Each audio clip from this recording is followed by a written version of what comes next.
Welcome to my channel. Like and subscribe and comment down below new novel you want to listen. The only player in the Marvel Universe. Chapter 21. You call this a Nicaran blade? Vampire? Mew was not surprised, the other party's features did indeed match his impression of a vampire. However, the game's setting seems a bit too pieced together, with even fantastical creatures like vampires appearing. Mew put away the elbow, shaking his head with a helpless expression. Look at you, you should have said so earlier, then you wouldn't have had to get beaten up like this. This gives me a chance to speak. The red-haired, wavy-haired man dared not speak out in anger, convinced that the human in front of him was a madman.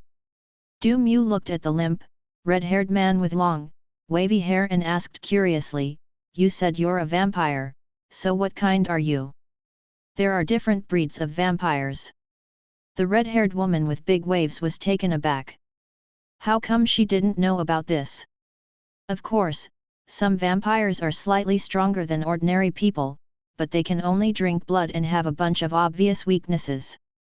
Some vampires are not afraid of sunlight and have superpowers, but they are love-struck fools who are always involved in love triangles with humans and werewolves. So which one are you? I should be the former. Although the red-haired woman with big waves didn't want to admit that she had weaknesses, she didn't want to be categorized as someone with a waterlogged, love-struck brain. Mew pressed further, "Are there many vampires like you in America?" The red-haired woman with long waves hesitated for a moment. "Not many, otherwise we would have been discovered by humans long ago." This is true. If vampires were everywhere, SHIELD wouldn't be completely unaware. Otherwise, given Nick Fury's personality, he would have already started considering a genocide. Mew continued, "Are the recent large number of missing persons cases in the Bronx related to you vampires?" Upon hearing this, the red-haired man with the big waves suddenly stopped. But seeing Mew slowly raise his elbow, she quickly said, "Yes, yes.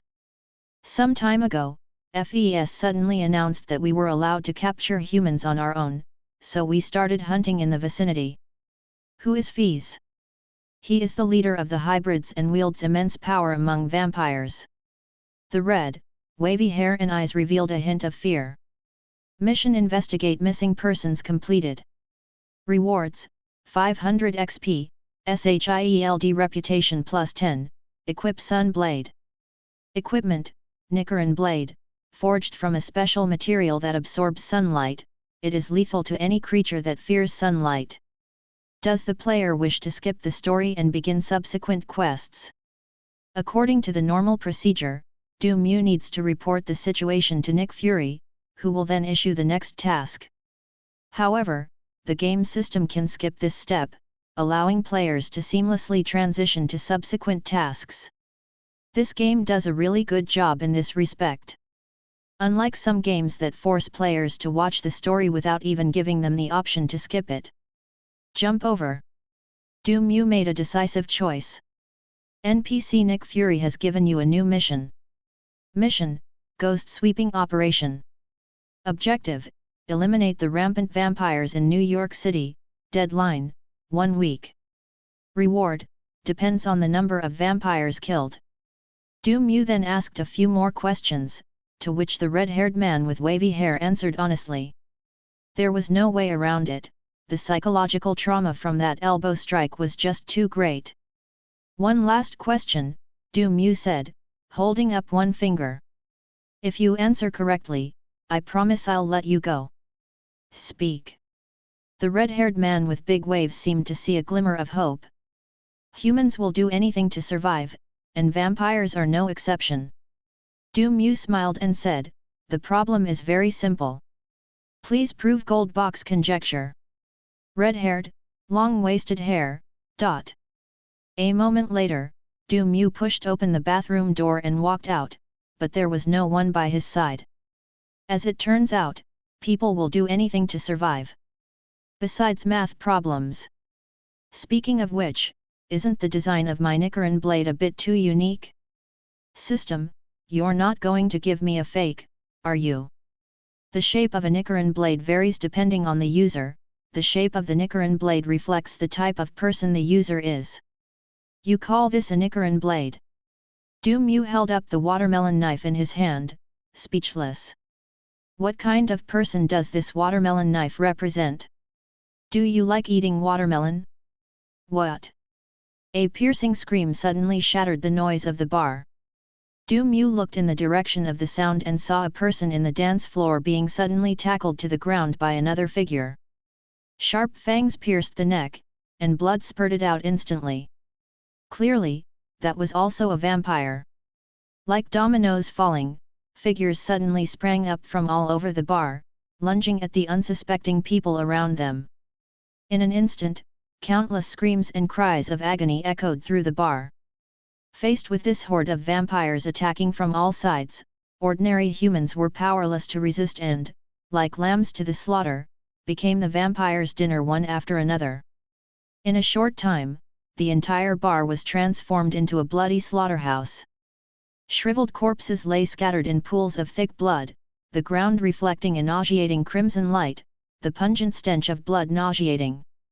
In the chaos, some scoundrel somehow controlled the lights, and a spotlight suddenly shone on Du Mu, making him the most dazzling guy in the entire room. In an instant, dozens of pairs of scarlet eyes, gleaming with hunger and ferocity, locked onto Du Mu, as if he had stumbled into a gathering of the Uchiha clan. "Hey everyone, are you eating? Have you finished?" Du Mu greeted him awkwardly. One by one, the vampires grinned and surrounded Du Mu from all directions, intending to prove with their actions that they were not yet full. Seeing the vampires closing in, Du Mu showed no panic, only gripping his watermelon-shaped Nichiren blade tightly. "Don't blame me for not reminding you, exercising after meals is bad for your health." The vampires completely disregarded his words. The vampire at the front bared its fangs and rushed impatiently toward Du Mu, wanting to be the first to get the first kill. Swish! A cold glint flashed past. The vampire who was lunging at him suddenly froze, and a tiny scratch appeared on his neck. The next second, its head and body silently slid apart, and its entire body turned into ashes like a piece of burning paper, scattering into the air without leaving even a trace. Du Mu slung the watermelon knife over his shoulder and remarked, "Tisk, I must say, your way of dying is quite environmentally friendly." The other vampires stopped in their tracks. Their faces were filled with shock and disbelief. It's important to know that vampires are creatures with extremely strong vitality, and ordinary weapons are completely ineffective against them. Even wounds caused by powerful firearms can heal quickly. Unless it contains pure silver, a substance that is natural enemies of vampires, it cannot cause irreparable and fatal damage to them. But this human in front of them actually killed their companion instantly with a single strike, without even giving him a chance to recover. Is this really a watermelon knife? End of this chapter. Chapter 22 Blade and Number 039, S Advanced Stealth Skill. Chapter 22 Blade's Advanced Stealth Skill. But soon, the vampires calmed down. They're just humans. What good are their weapons? A vampire scoffed. Their vampire physiques are far stronger than humans. As long as they avoid that strange watermelon knife, they can easily take down their opponent. Many vampires found this very reasonable and immediately swarmed forward, baring their teeth and claws as they pounced on Du Mu. Death Eyes. Suddenly, the vampire's movements became incredibly slow. Without the slightest hesitation, Du Mu flicked his wrist and swiftly slashed out with his watermelon knife. Swish, swish. Two flashes of cold light appeared, and the two vampire heads flew off, their bodies turning into scattered ashes in an instant. Du Mu's offensive never stopped. He gripped the watermelon knife tightly and began hacking at the other vampires who swarmed towards him. Driven by his immense strength, the blade easily pierced through the vampire's body. Before the vampire could even let out a complete scream, they exploded into clumps of ashes in the flash of the blade. The fierce fight here instantly attracted the attention of all the vampires in the bar. They were stunned at first when they saw the deaths of their companions, but then their bloodlust replaced their thinking, and one after another they rushed toward Du Mu.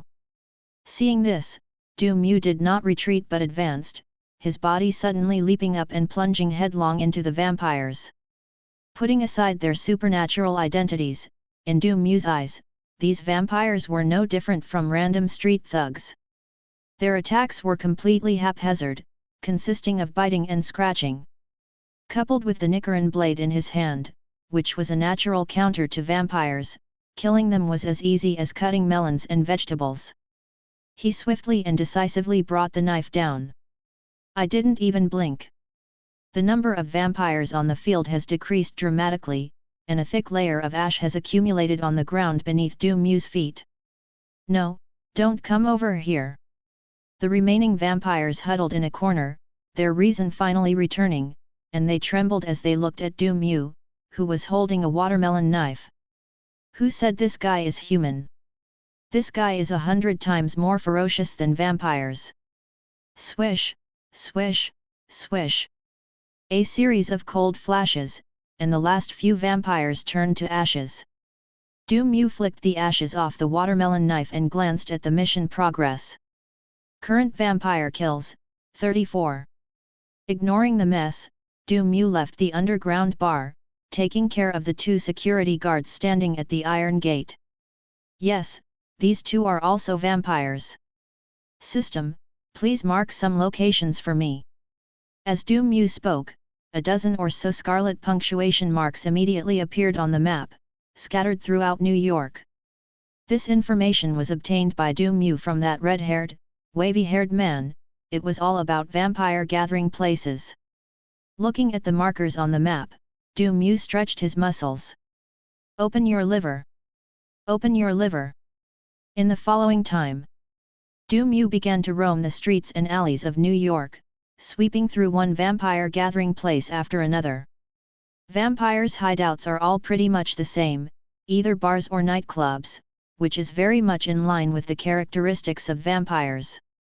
The only unusual thing was a church where everyone from the priest to the cleaning lady was a vampire, perfectly illustrating the saying that the most dangerous place is the safest place. Unfortunately, their disguises were meaningless in Du Mu's eyes, and they were sent to meet their maker by Du Mu with a watermelon knife. I wonder what God would think if he saw these vampire pseudo-believers. With just a watermelon knife, Du Mu hacked his way from the south of New York to the north, back and forth for 3 days and 3 nights. Even Chan Ho Nam wasn't this busy. In just 3 days, Du Mu swept through more than 10 vampire gathering places, and the number of vampires he killed soared to more than 400. His actions were so swift that they went unnoticed by ordinary people. Residents in the vicinity feel that the air quality has deteriorated recently, with some unidentified dust always floating in the air. The following evening, Du Mu took action again. But this time he discovered that the security at the target location had been significantly strengthened. Clearly, the vampire community had gotten wind of this and was beginning to take precautions. Just as Du Mu was hiding in the shadows observing the entrance of a nightclub, a deep voice suddenly sounded behind him. "You're the vampire killer. Who is it? Who is speaking?" Du Mu widened his eyes and warily scanned his surroundings. "I'm on your left."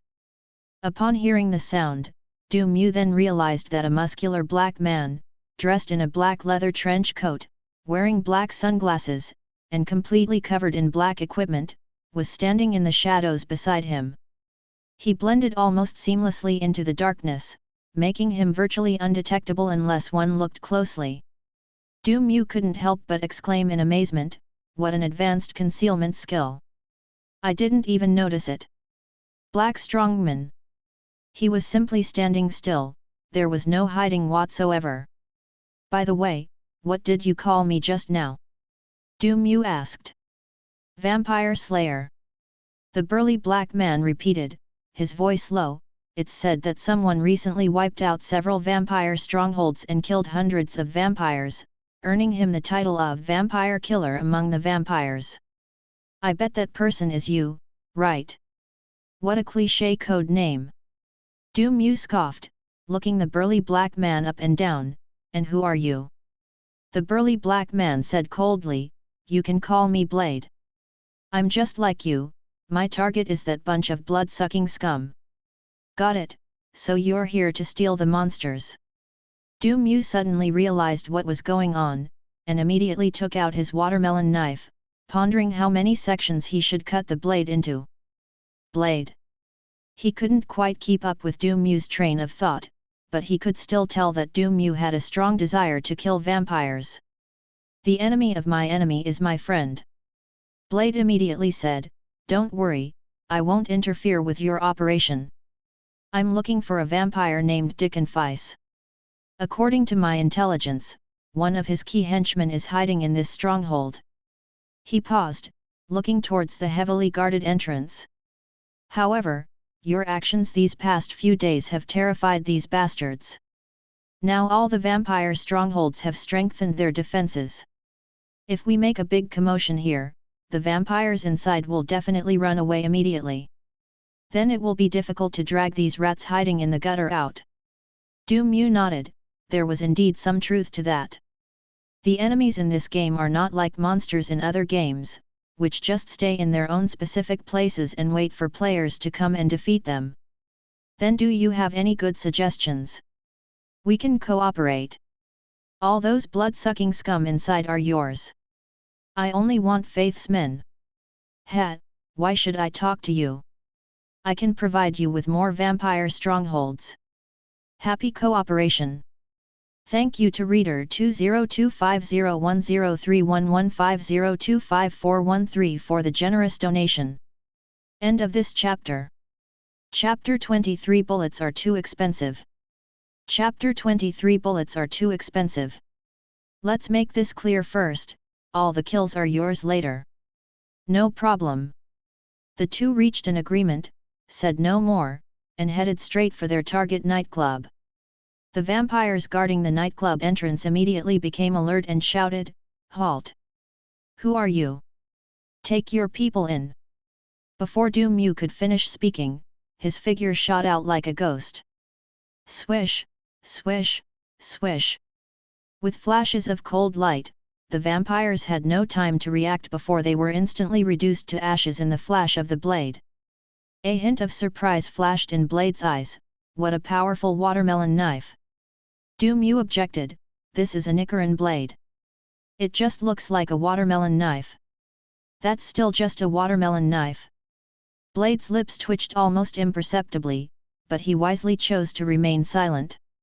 The two walked into the nightclub without stopping. As soon as they entered, two patrolling vampires came to greet them. Swish, swish. Du Mu raised his knife and brought it down swiftly and decisively. The two vampires turned to ashes without even a sound. On the other side, Blade also displayed extraordinary skills.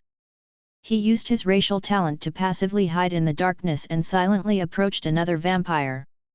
The other vampire didn't even notice that someone was behind him before being knocked unconscious by two heavy punches. Dao Feng kept his promise and gave the head to Du Mu. Both were clearly practical, so they didn't need to devise any complicated plans.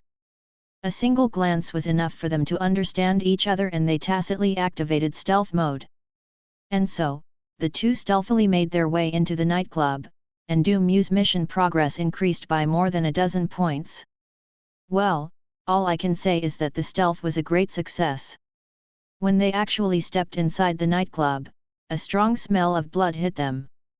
The fire sprinklers on the ceiling were spraying wildly, but what they were spraying was not water, but thick, bright red blood. Meanwhile, on the dance floor below, a group of people were wildly twisting and jumping to deafening, high-energy music, letting the blood rain drench their entire bodies. Judging from their high-spirited expressions, there's no doubt they're vampires. Du Mu looked disgusted. Are all vampires this repulsive? Although blood is food for vampires, normal humans wouldn't spill cola on themselves, it's too disgusting. Of course, this excludes energetic young men. Soon, a spirited young vampire spotted the two uninvited guests and immediately looked horrified. It's Blade. That daywalker. The vampires turned deathly pale instantly, their eyes fixed on Blade as if they had seen their nemesis. In the vampire world, Blade's infamy was already legendary. Even newly converted vampires have heard this name from their seniors. It's considered an urban horror legend in the vampire world. Blade clearly enjoyed the effect. He grinned, revealing a set of large, white teeth that looked exceptionally bright even in the dim light. "I heard you're having a party here, why didn't anyone invite me?" Daywalker. Unable to contain his fear, a daring vampire roared and lunged at the Blade. Swish! In an instant, Daofeng drew a silver longsword, and with a flash of light, both arms of the lunging vampire were severed. Then the sword flashed back, severing both legs at the knees. But instead of finishing him off, he silently watched the vampire fall to the ground, struggling and screaming in agony. His expression was like that of a pervert. Upon seeing this, the other vampires immediately cowered. They were already terrified of the Blade, and now that they saw it, they were even more frightened, rushing towards the gate in a panic. As a result, they found Du Mu blocking the gate. "Get out of the way! Human!" The vampire at the forefront roared with a ferocious expression. Swish! His reply was a flash of cold light. The vampire was instantly cleaved in two, turning into ashes and vanishing. Du Mu locked the gate, held the watermelon knife in his hand, and smiled slightly at the terrified vampires. "Sorry, this way is blocked. He's a vampire killer. A madman who slaughtered hundreds of vampires in the last few days." A well-informed vampire screamed, recognizing this newly popular figure in the vampire world. Hungry wolves in front, fierce tigers behind. All the vampires were instantly gripped by fear. It was as if they were surrounded by two people. "Don't be afraid, there are only two of them, we have a great advantage. Kill them." Under the pressure of dire circumstances, some vampires were instead aroused and pounced on the two like crazed beasts. Facing the encirclement of vampires, Blade snorted disdainfully, twirled his silver sword, and charged directly into the vampire horde. In fact, Blade is a half-human, half-vampire hybrid. Not only does it possess the inhuman physique and healing abilities of a vampire, but it also eliminates all the vampire's weaknesses. Even the ultraviolet rays that are extremely deadly to vampires have no effect on it. If Blade wanted, he could even sunbathe in the sun. This setting is comparable to the overpowered mixed-race characters in some shonen manga. In addition, Blade's rigorous training over the years has perfected his combat skills, making these little Karami vampires no match for him at all. In a short period of time, more than a dozen vampires with missing limbs appeared on the ground. Taking advantage of a lull in the fighting, Blade glanced in Du Mu's direction and found that the other party had gone berserk. His watermelon knife was so fast that it was almost a blur, and with each swing, a vampire would wail and turn to ashes. As a master of combat, Blade could tell at a glance that Du Mu had not used any combat techniques. It's a pure numerical crushing victory. Just then, the door to a private room deep inside the nightclub was suddenly kicked open, and more than a dozen figures dressed in black leather jackets rushed out. The leader was a rugged-looking man who immediately spotted the two men who were slaughtering his men. Especially when he saw the familiar row of teeth on the Blade, his astonishment instantly turned into anger. "Blade! It's you again, you half-human, half-vampire bastard!" Blade kicked a lunging vampire away. "Quinn, I'm here to play with you again, are you happy? Fake squid!" Quinn raised his middle finger and roared, "Kill them all!" Upon receiving the order, the vampire beside him immediately pulled out various firearms from his pocket and pointed them at the two men. As a modern vampire, especially in this free country, carrying a gun is perfectly reasonable. Da-da-da-da-da. Countless bullets left the barrel, and the two men each found cover to hide behind. Blade immediately pulled out a sturdy-looking shotgun and pulled the trigger at the charging vampire. Boom! Boom! Boom! Specially made silver shotgun shells were fired, instantly blasting the lower bodies of several vampires into pieces. But after firing only a few shots, Blade suddenly stopped and did not continue firing. Du Mu asked in confusion, "Why did you stop?" "Bullets are too expensive." Blade's voice carried a hint of pain. Du Mu. Please vote, read further, and comment. End of this chapter. Chapter 24 The Game and Number 039, S Insane Mechanics. Chapter 24 The Game's Insane Mechanics. Feeling the undisguised contempt in Du Mu's eyes, even Dao Feng, who always presented a cold image, couldn't help but feel a hint of embarrassment. To effectively combat these dark creatures, he mixed every single bullet in his shotgun with expensive pure silver. A single burst of bullets would cost at least several $100s. As an unemployed vampire hunter, Blade's financial situation simply cannot support this extravagant way of playing with bullets. Otherwise, why do you think he carries that silver longsword around all day to slay vampires? Do you really think he's just trying to look cool? Well, that's definitely part of the reason. Give me the gun. Du Mu held out his hand. Blade hesitated. I'm out of bullets in this gun. $5,000, consider it a purchase. Here you go. The gun and the remaining 20 bullets are yours. Blade instantly became incredibly decisive, throwing the shotgun in his hand, along with all the silver shotgun shells he was carrying, to Du Mu without hesitation.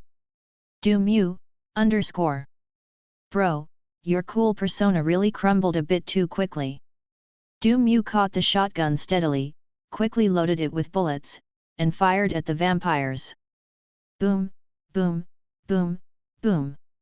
Gunshots rang out one after another, and the heads of several vampire gunmen exploded instantly. The headless corpse swayed, then collapsed to the ground, quickly turning into puddles of ashes. Seeing Du Mu's incredibly accurate marksmanship, the remaining vampires were terrified and immediately shrank back behind cover, not daring to show their faces. Seeing this, Du Mu calmly took out a few grenades, pulled out the safety pins, and threw them forcefully towards the group of bunkers where the vampires were hiding without even looking. Boom! A huge explosion sounded. Several unlucky vampires were blown away by the grenade, their skin torn and bleeding, and they lay on the ground howling in pain. It must be said that vampires are indeed very resilient, even with such severe injuries, their cries of agony are still full of energy. Du Mu raised his gun and finished off the vampires on the ground one by one, and the mission progress increased by several more. Seeing Du Mu's ferocity, Kunan swallowed hard and shouted, trying to remain calm, "Don't be afraid. Let's attack together. He can't kill us all at once." The vampires exchanged glances, seemingly persuaded, and simultaneously raised their guns to point at Du Mu. Boom, boom, boom, boom, boom. As the gunshot rang out, another layer of ash appeared on the ground. As it turns out, Du Mu was indeed capable. Boom! Du Mu slightly raised the muzzle of his gun and accurately hit Kunan's legs, who was trying to escape in the chaos. "He's yours." Ignoring Kunan's groans on the ground, Du Mu picked up his watermelon knife and walked towards the vampire who had just been knocked down by the blade to finish him off.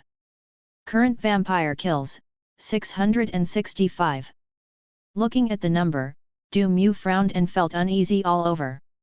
He turned to Blade, who had just finished a brief interrogation of Quinn. "Do you want this head?" Blade shook his head, "No." Swish!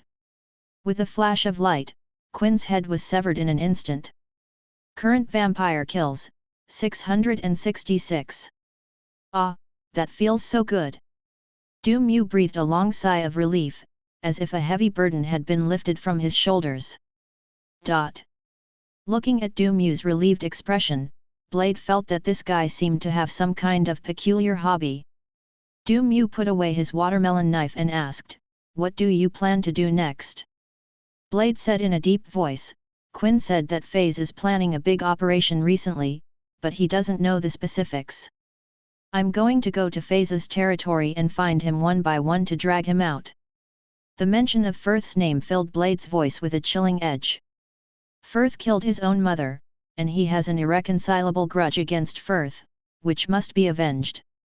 Du Mu grinned, I also need to hunt vampires, so how about we team up temporarily? You go find your Fess, and I'll take the kills. It is good. After thinking about it, Blade agreed to Du Mu's suggestion.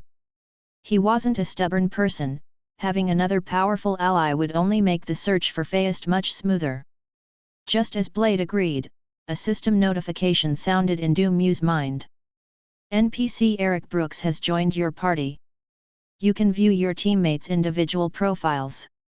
Upon seeing the notification, Du Mu exclaimed in surprise, this game actually has a team-up function? Why hasn't it appeared before? He recalled fighting a boss with Tony not long ago, but there was no such prompt then. Players must send an invitation to join a team with an NPC. The team can only be successfully formed after the NPC agrees. NPCs do not have the authority to initiate team formation.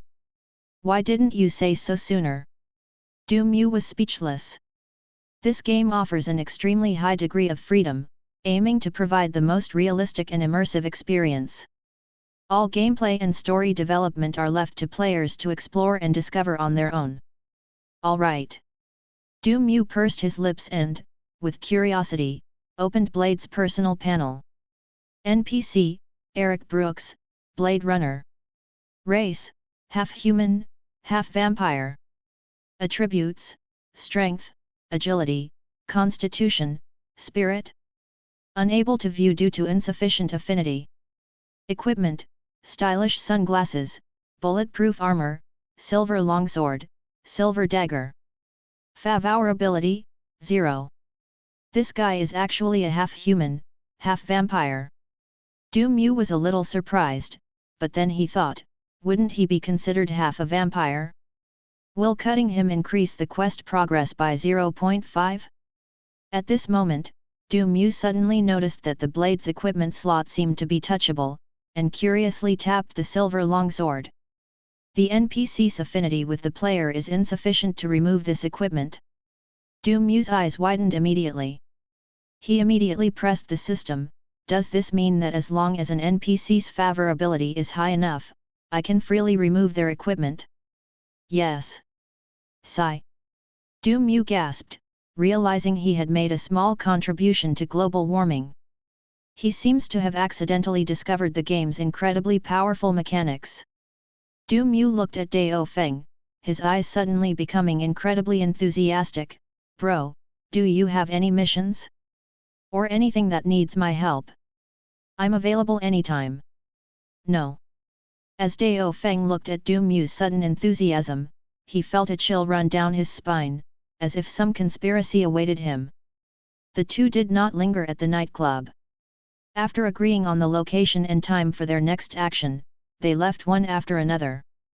Before leaving, Blade made sure to carefully search for the silver shotgun shells scattered on the ground, even using his dagger to pry them out of the wall. These pure silver bullets were extremely precious to him. He could take them back, melt them down, recast them, and continue using them. This is what it's like behind the scenes of superheroes, heartbreaking and real. Du Mu also asked Blade for some special equipment to deal with vampires. Blade hesitated at first. After all, his equipment was quite expensive. Without saying a word, Du Mu pulled out a large stack of banknotes with Franklin's portrait on them. Seeing that Du Mu was trying to insult him with money, Blade immediately turned hostile, snatched Franklin from in front of him, slammed him into his pocket, and then unhesitatingly took off his equipment and weapons and threw them all to Du Mu. If Du Mu hadn't explicitly stated that he wasn't interested in his signature sunglasses, Dao Feng would have even considered taking them off and giving them to him as well. No wonder Blade reacted so strongly. After all, the price of pure silver has skyrocketed recently, and he's almost out of money to eliminate vampires and protect New York. Thank you to the 3 generous donors. Thank you so much for your votes and monthly tickets. I'm incredibly grateful. Please vote, follow the story, and comment. End of this chapter. Chapter 25 Black and White Evil Spirits. Chapter 25 Black and White Evil Spirits.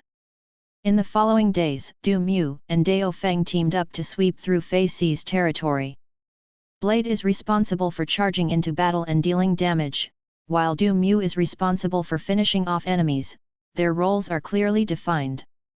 As the number of vampires they killed skyrocketed, their fearsome reputation spread like wildfire throughout the vampire world. Some vampires even gave them a resounding nickname, the Black and White Duo. Black and White, double kill. Perhaps their actions were too high profile. On the third day after they formed the team, they noticed a significant decrease in the number of vampires.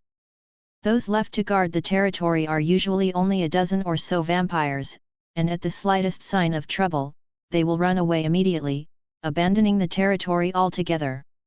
After sweeping away yet another almost empty territory, Du Mu finally received a system notification. Mission Ghost Sweeping Operation completed. Total number of vampires killed, 1,234. Rewards, 2,000 XP, SHIELD Reputation plus 50, Gravity Boots Equipment, Amaterasu's Sealing Scroll Item, Fate Coin Item. Equipment, Gravity Boots, allows free movement on any surface, provided you remember to activate them, otherwise, there is a risk of breaking your leg. Item, Amaterasu's Sealing Scroll, a scroll containing Amaterasu, can be activated on a designated target. Item, Fate Coin, 50% chance to trigger health restoration, 50% chance to trigger lightning punishment upon use. Does the player wish to skip the story and begin subsequent quests? Are there any follow-up missions? Du Mu didn't think much of it and simply chose to skip it. NPC Nick Fury has given you a new mission. Quest, Blood God Priest. Objective, to thwart the plot of vampire leader Dickon Fair. Rewards, 5,000 XP, SHIELD Reputation plus 100, Random Skill *1, Random Equipment *2, Random Item *3.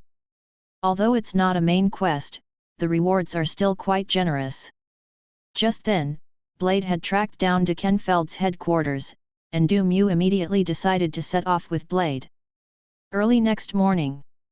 According to intelligence, Du Mu and Dao Feng arrived at a completely enclosed private building.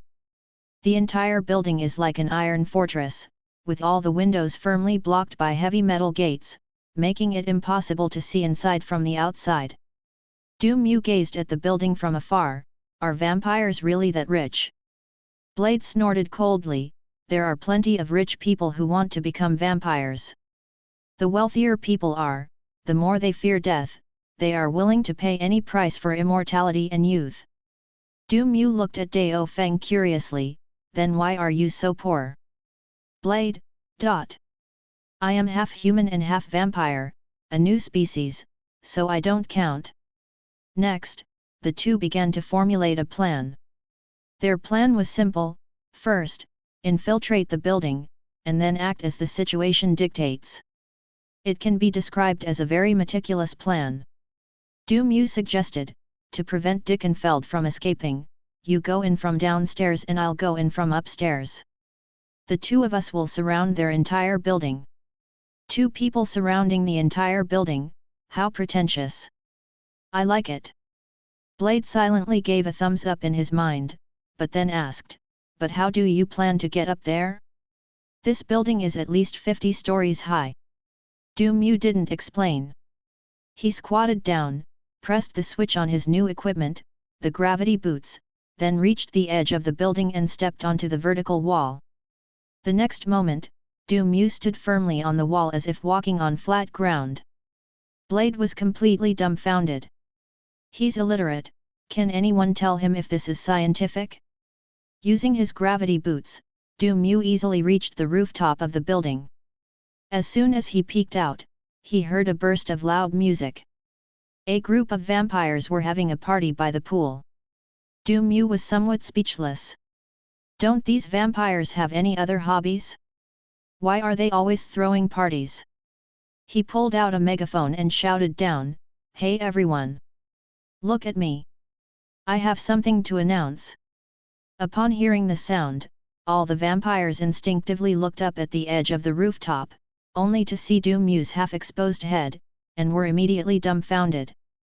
This is over 50 floors high, how did this guy climb up here? Before they could even react, several cylinders suddenly fell between them. Shit! It's a flashbang! Boom! A dazzling burst of light erupted instantly. The vampires were caught off guard and were caught completely off guard. Although vampires have strong self-healing abilities, being hit by such a flash is still quite a blow. They are blinded, deafened, and their snot and tears flow everywhere. They are all incapacitated on the spot. Boom! Boom! Boom! Boom! Mew flipped off the platform, pulled out his golden desert eagle, and fired continuously at the group of vampires with various debuffs stacked on them. He had already switched to silver bullets, and the dozen or so vampires, with their wild imaginations running wild, instantly turned to ashes and scattered in the wind.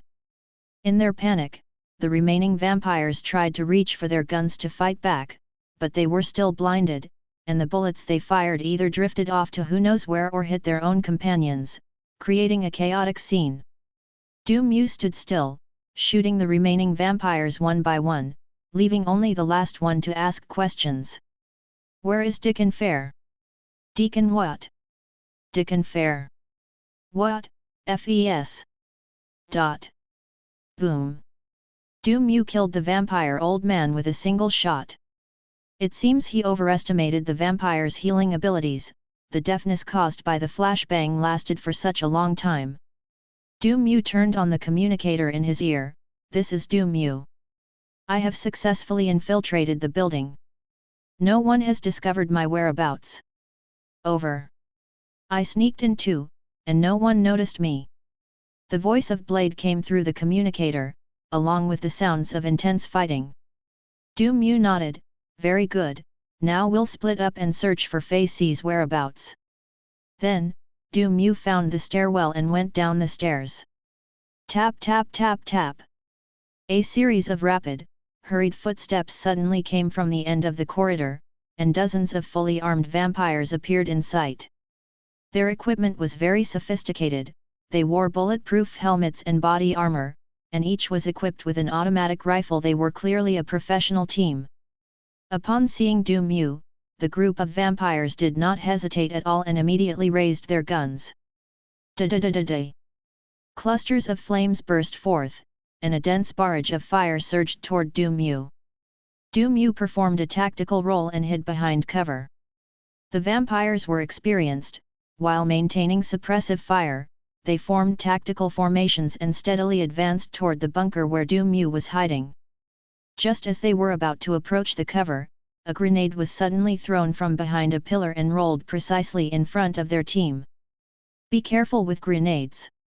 a vampire exclaimed in surprise. However, the expected explosion did not occur. With a hiss, the grenade released a large amount of thick yellow smoke, which spread rapidly throughout the enclosed corridor. Fuck!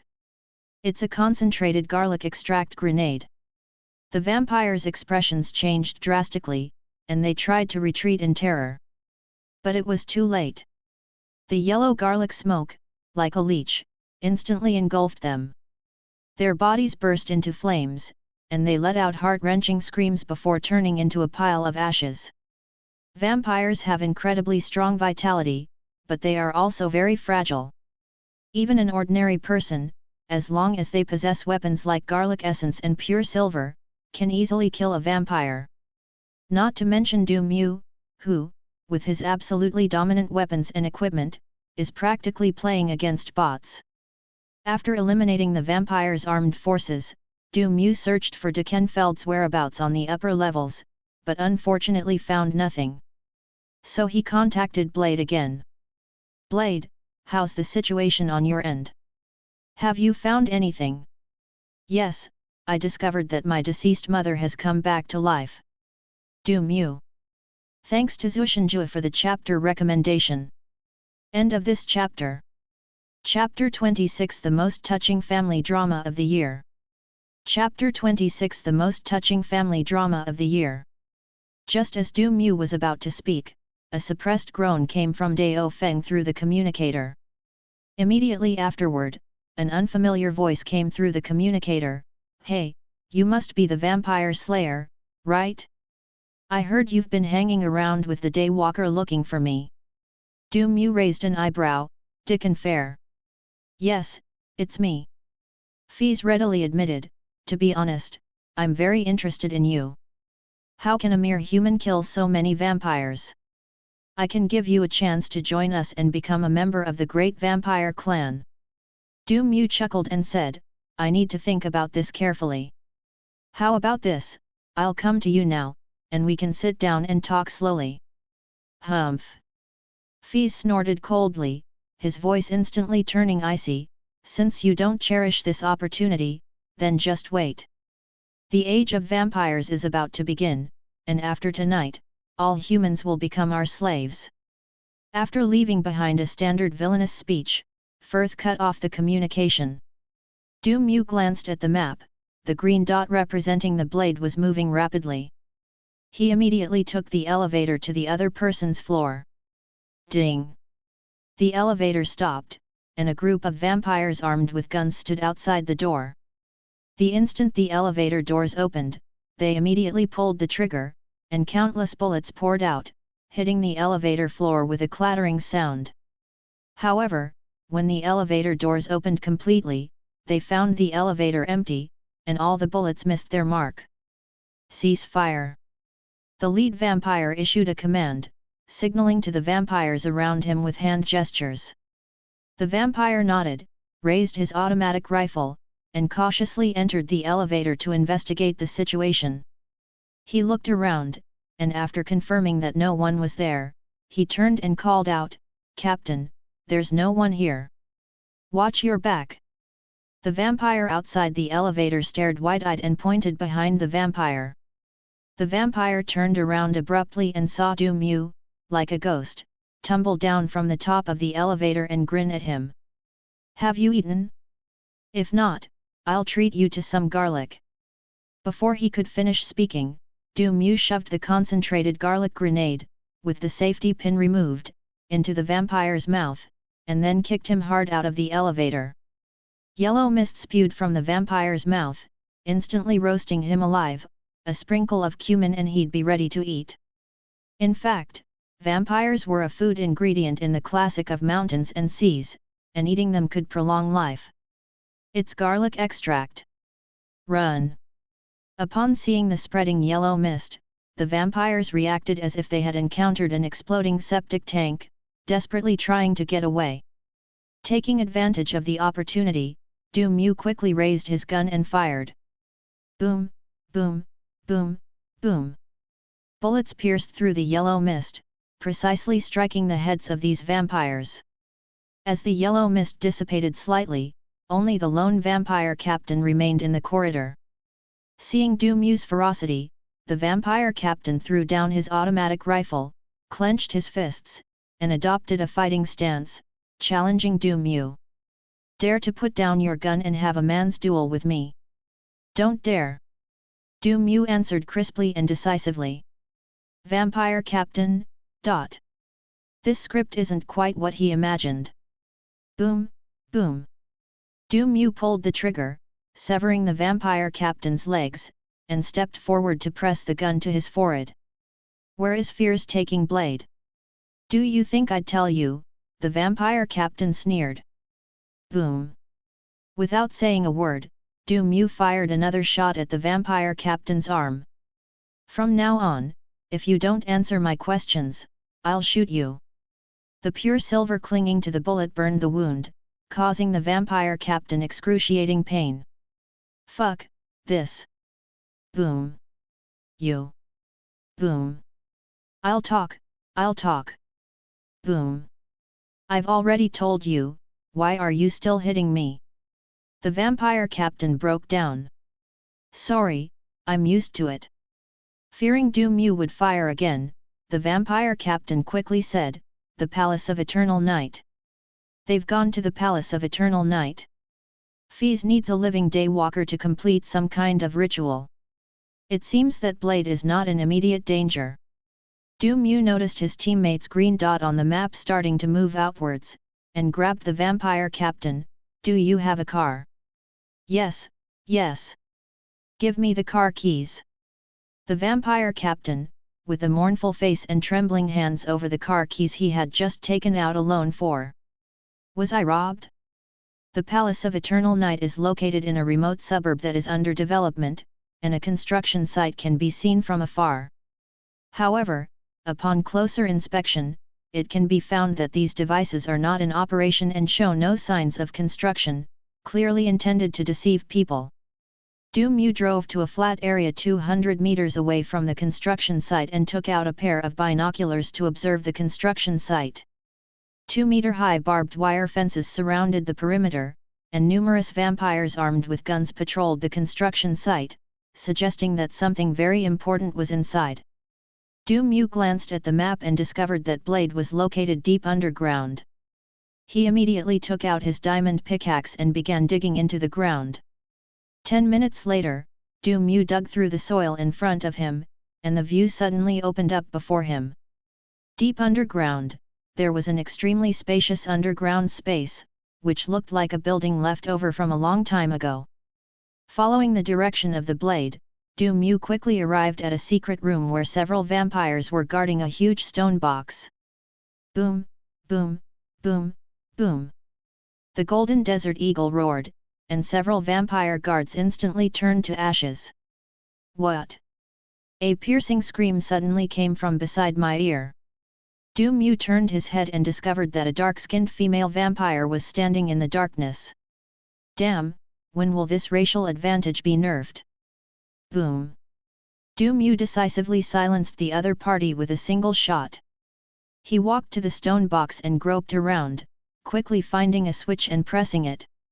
With the sound of a mechanism being activated, the stone box slowly opened, revealing the unconscious Blade inside. However, his condition was now very bad. There was a sharp blade on each side inside the stone box, which had deeply cut his wrists.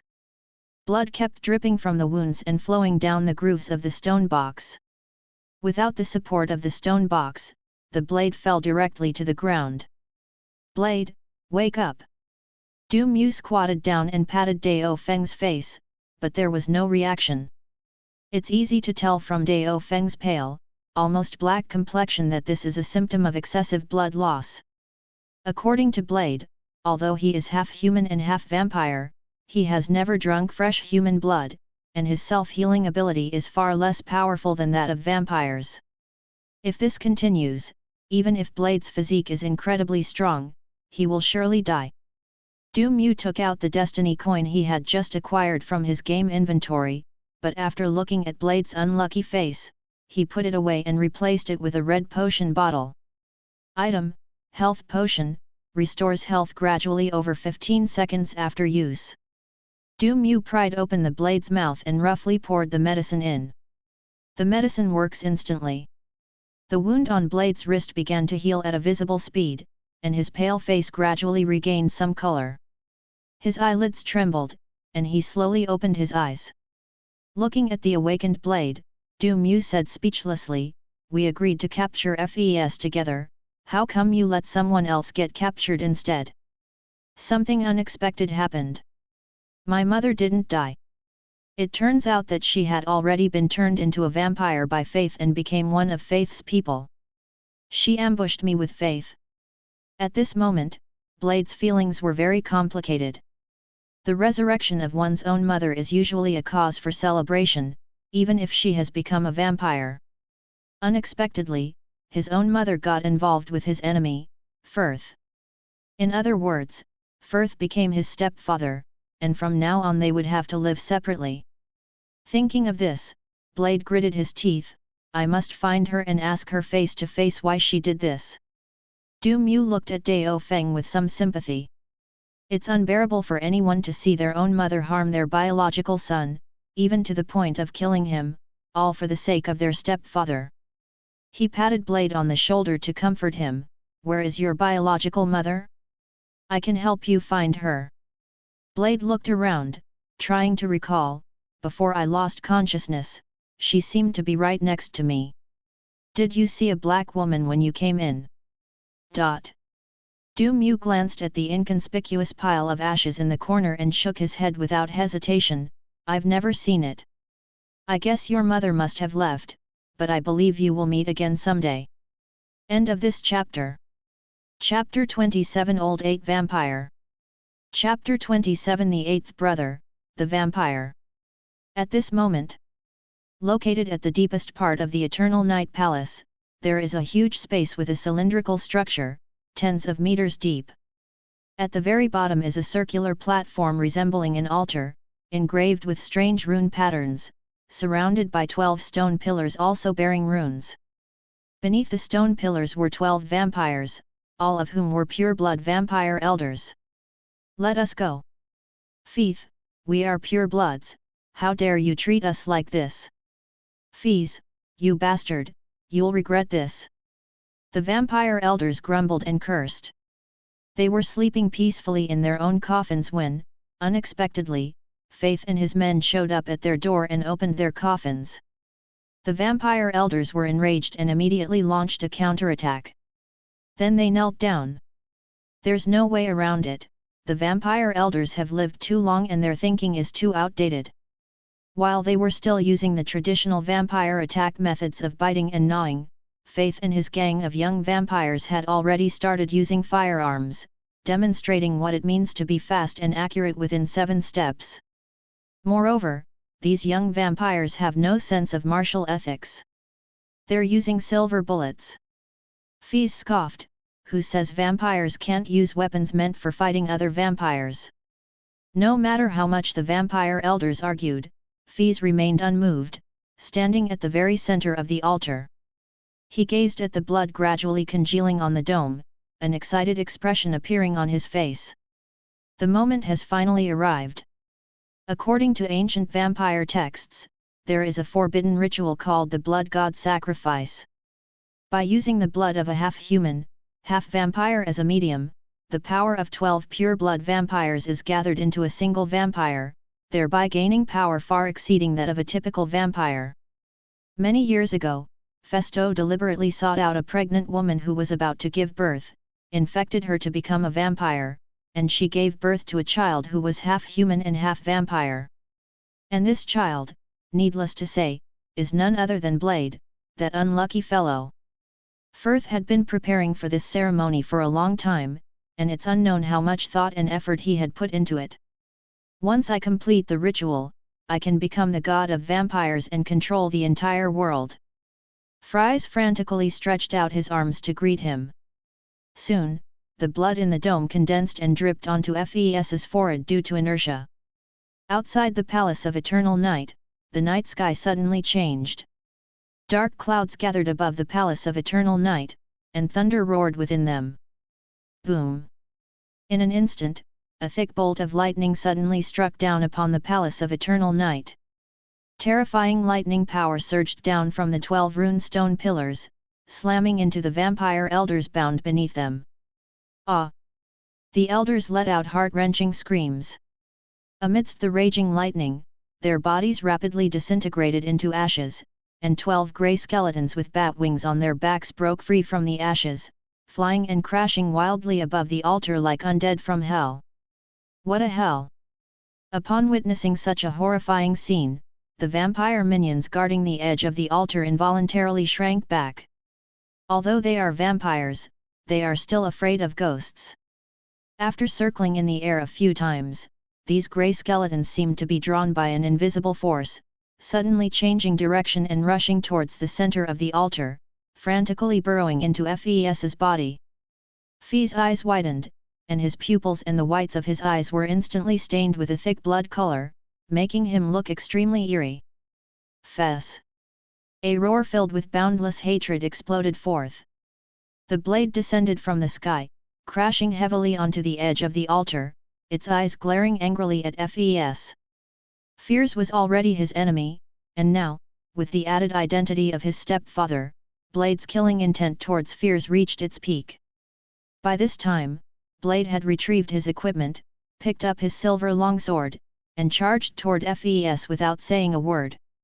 "Damn it, it's the Sunwalker! Stop him!" Upon seeing Blade's appearance, the vampires were startled and immediately blocked Blade's path, engaging him in a fierce battle. On the platform above the altar, several vampires simultaneously raised their guns, aimed them at the blade, and prepared to pull the trigger. Boom, boom, boom, boom. Silver bullets shot out, instantly piercing the heads of several vampire gunmen. Immediately afterwards, several concentrated garlic grenades were thrown from a higher position, tracing arcs as they landed in various parts of the platform. Laugh! Thick yellow smoke burst open violently and spread rapidly. The vampires, enveloped in the garlic-infused mist, let out shrill screams, their bodies sizzling as if splashed with strong acid, and in the blink of an eye, they turned into piles of charred ashes. "He's up there!"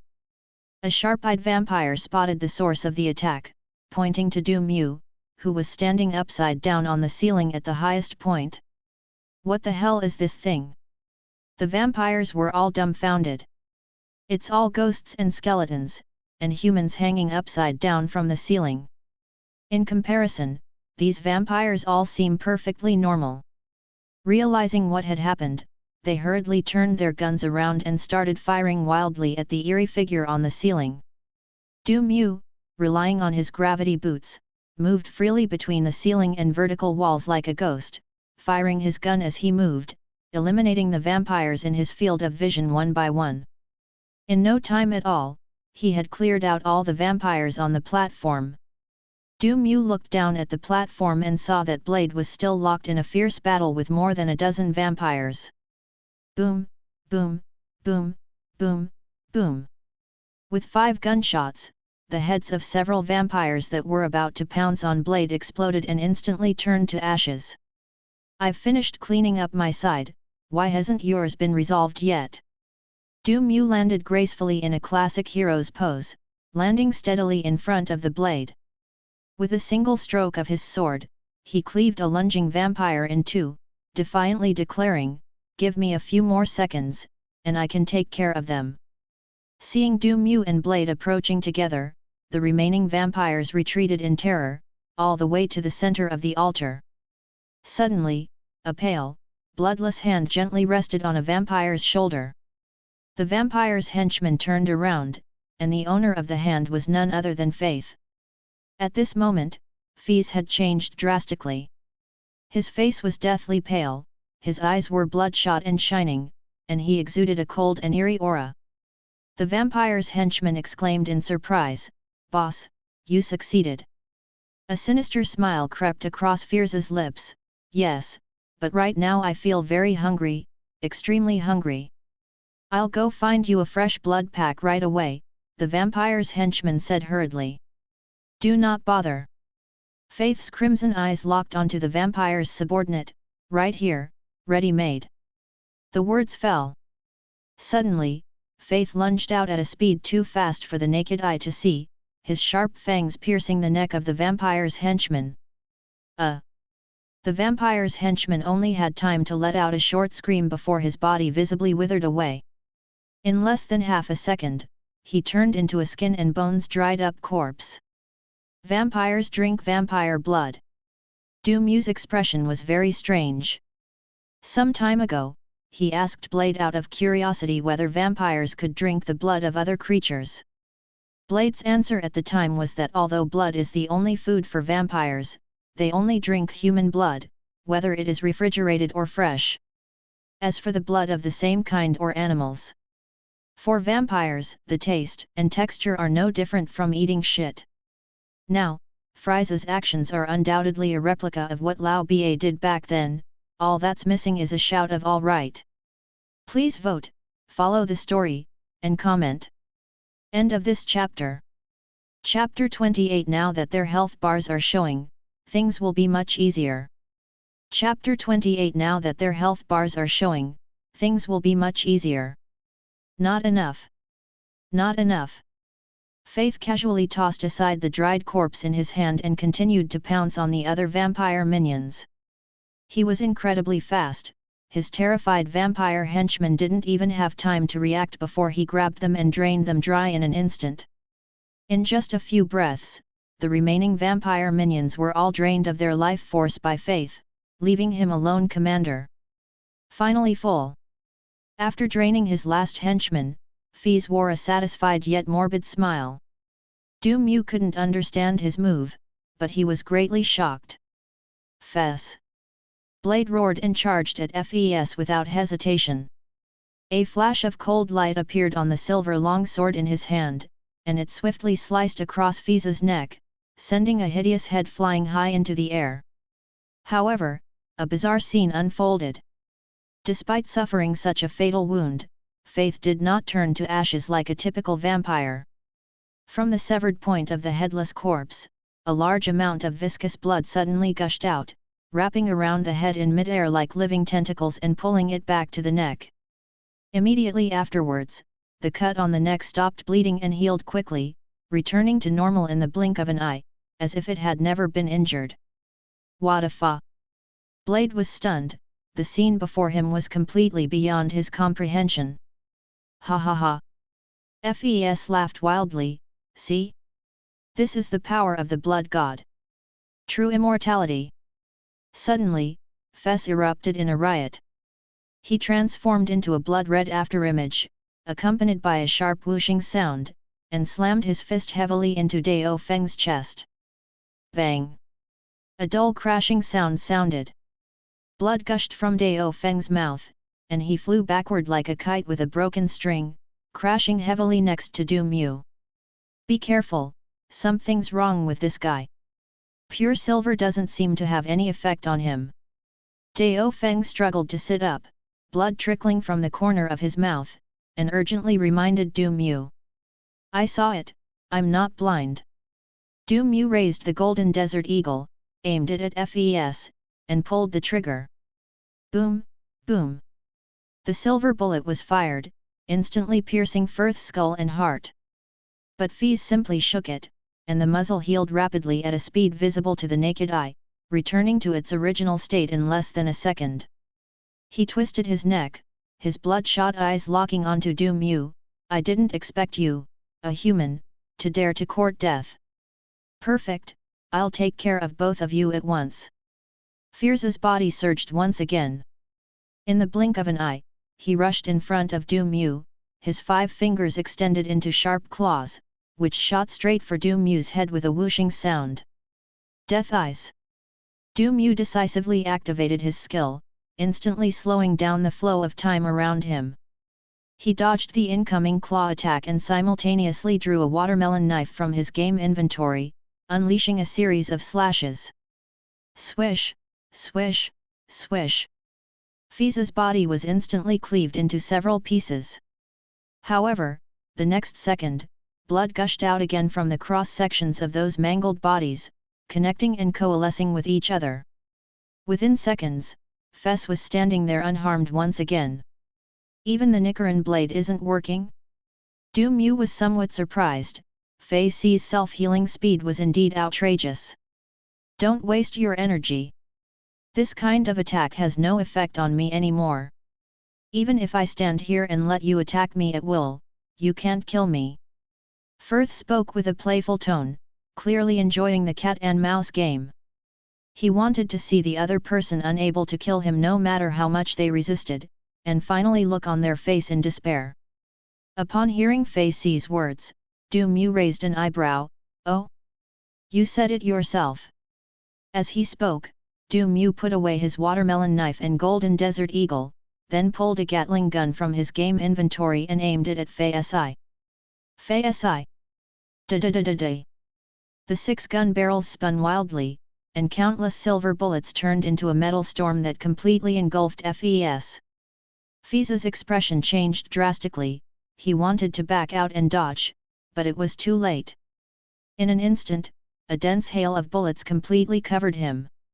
This is all thanks to Stanislavski and his stepdaughter, who gave Mew a huge sum of money in his account, making it easy for him to use silver bullets to spray water. In the blink of an eye, Fez's body was riddled with holes, almost no part of it intact. However, this seemingly horrific injury did not end Firth's life. The flesh around his wound writhed violently, converging and merging like viscous blood, struggling to reshape into a human form.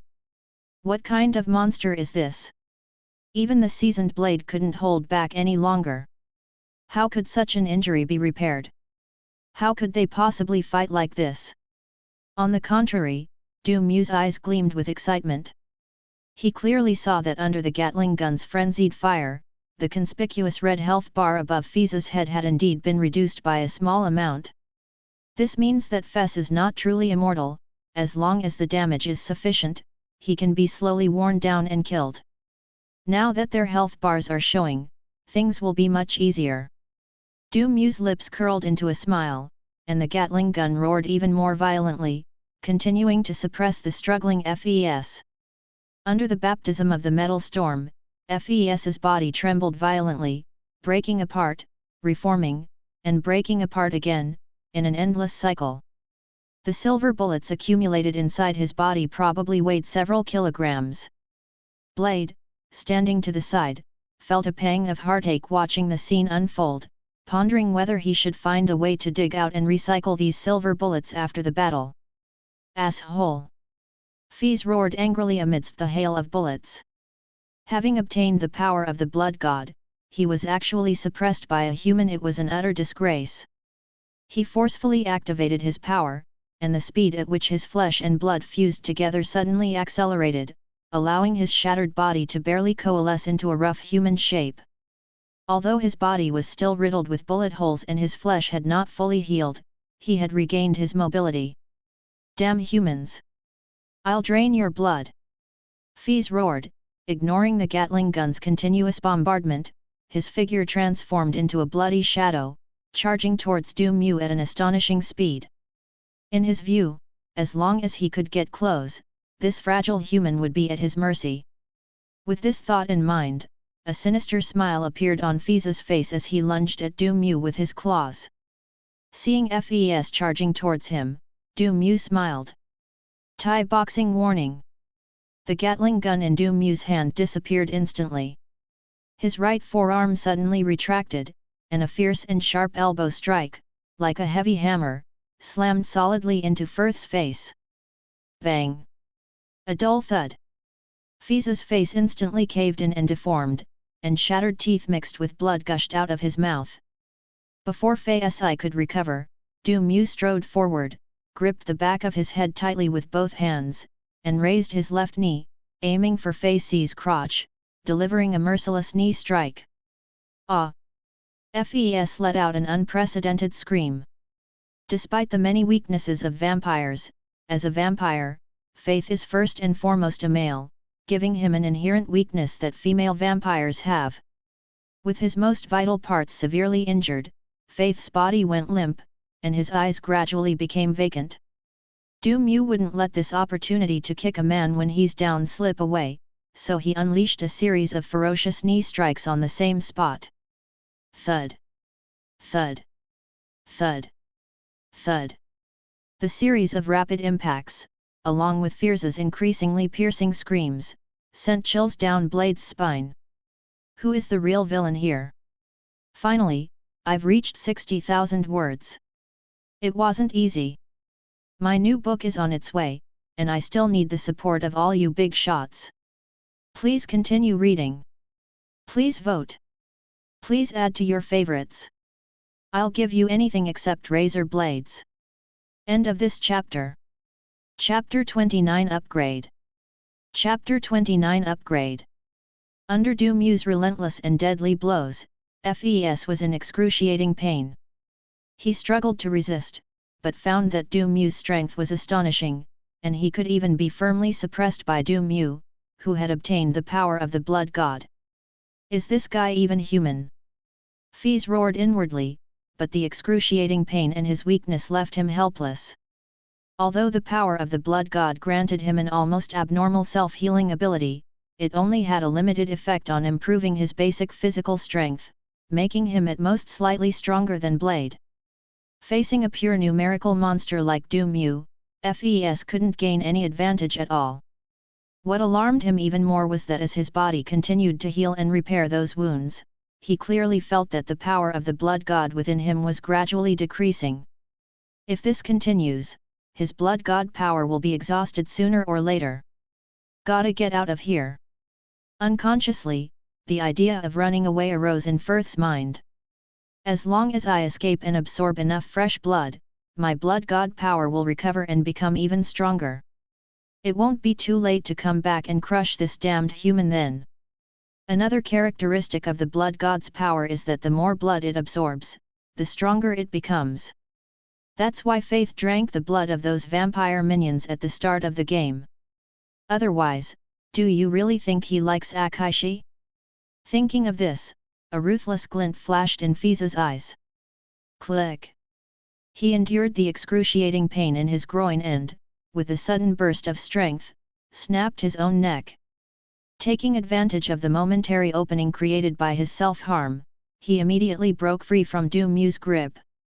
Even before his neck could recover, he turned around with his head twisted in a bizarre and contorted position, and burst into a frantic sprint toward the exit at full speed. The scene was bizarre and grotesque. Don't even think about running away. Seeing this, Blade, who had been waiting for an opportunity, immediately rushed out from the flank to intercept, and slashed fiercely at Fes with his silver longsword. However, at this moment, all that was on Fiza's mind was the exit. He neither dodged nor evaded, letting the silver longsword slash at his body, leaving deep, bone-revealing wounds. His speed did not decrease at all. He pushed off the ground with both feet and leaped high into the air like a cannonball, his target being the high platform leading to the exit. With the exit right in front of him, a wildly joyful smile spread across Firth's tilted head. You want to kill me, Fess? Not so easy. Call out. A sharp sound of breaking through the air suddenly rang out. A rocket trailing in orange-red flame struck Fes precisely in mid-air, where he had nowhere to gain leverage. Boom! A violent explosion erupted in mid-air. Faith, his body charred and smoking, fell from a great height and crashed heavily to the ground. Before his wounds had even healed, he saw Du Mu walk to a short distance away and unfurl a strangely shaped scroll in his hand. The scroll was covered with a dense array of strange characters, surrounding a huge seal character in the center. Unseal. As Du Mu finished speaking, the seal on the scroll quickly ignited. The next instant, a large ball of black flames surged out from the sealing scroll, instantly engulfing Fes and setting him ablaze. Fes's entire body was covered by those eerie black flames, and he let out a shrill scream. Under the terrifying heat, his body surface charred and cracked at a visible speed, his skin and flesh melted and peeled away rapidly, revealing the charred and twisted bones and his internal organs emitting blue smoke underneath, a gruesome sight. Fes rolled wildly on the ground in agony, trying to extinguish the black flames on his body. But the black flames clung to his flesh like maggots, no matter how much he thrashed and rolled, they did not weaken in the slightest. Fes was unaware that the black flame called Amaterasu had the characteristic of never going out until it had completely burned its target to ashes. Although the power of the blood god within Fes was frantically repairing his injuries, the speed at which Amaterasu burned and destroyed was equally astonishing, causing his body to repeatedly tug at the chasm between destruction and repair. In Du Mu's view, the long red health bar above Fei's head was shrinking rapidly at a speed visible to the naked eye. My health bar is almost empty. No. Feeling the blood god's power within him completely depleted, Fes let out a final, desperate and unwilling cry. In the next instant, he was completely burned to ashes by Amaterasu, and his ashes were scattered by the wind. Tui. Blade spat wildly, and since he was standing downwind, some ash accidentally got on his mouth. At the same time, the system's voice rang in Du Mu's mind. Mission and the plot of Vampire Leader Dekenfels completed. Rewards, 5000 XP, SHIELD Reputation plus 100, Skill Parry, Equipment Hidden Blade, Equipment Physics Holy Sword, item $1 coin, item automatic fishing rod, item blood god's power. Skill, parry, requires charging with a sword or similar weapon to block an enemy's attack the instant it hits, causing a brief stun. Equipment, hidden blade, the symbolic weapon of the Assassin Brotherhood, concealed in the wrist. The first page of the instructions states that the ring finger must be severed to install it, while the second page states that it has been modified so that self-mutilation is no longer required to install it. Equipment, Physics Holy Sword, a crowbar with multiple functions including attacking, destroying obstacles, and picking locks, simple and practical. Props, 1 yuan coin, this is a magical coin, if dropped on the ground, even billionaires will be unable to resist bending down to pick it up. Item, automatic fishing rod, a fishing rod that can automatically catch fish, so anglers no longer have to worry about going home empty-handed. Item, blood god's power, special quest item. Used to unlock a special quest. It is quite difficult. Use with caution if you are below level 30. The power of the blood god. Mew raised an eyebrow. Isn't this Firth's ability? However, after seeing the prompts, he temporarily gave up the idea of using it, since he was still a long way from level 30. Just then, the system's voice sounded again. Congratulations, player! You have successfully leveled up. Upgraded. Mew then opened his personal panel. Player, Mew. Level, 20, 0/52,000. Attributes, Strength 60, Agility 30, Constitution 40, Spirit 20. Available free attribute points, 10. Skills, Death Eye, Muay Thai Warning, Leap of Faith, Breathing Healing, Parry. Equipment, Golden Desert Eagle, Knicker and Blade, Frying Pan, Gravity Boots. Each level up grants 5 free attribute points plus the 5 points previously accumulated but not allocated, for a total of 10 free attribute points. Without much thought, Mew allocated the points to Strength, 5 points, Agility, 2 points, and Constitution, 3 points. There are no restrictions on how many points you can allocate in this game. Even if you put all your points into Strength and get it to 100, and only have 10 points in other attributes, you won't experience situations like exploding on its own after one punch.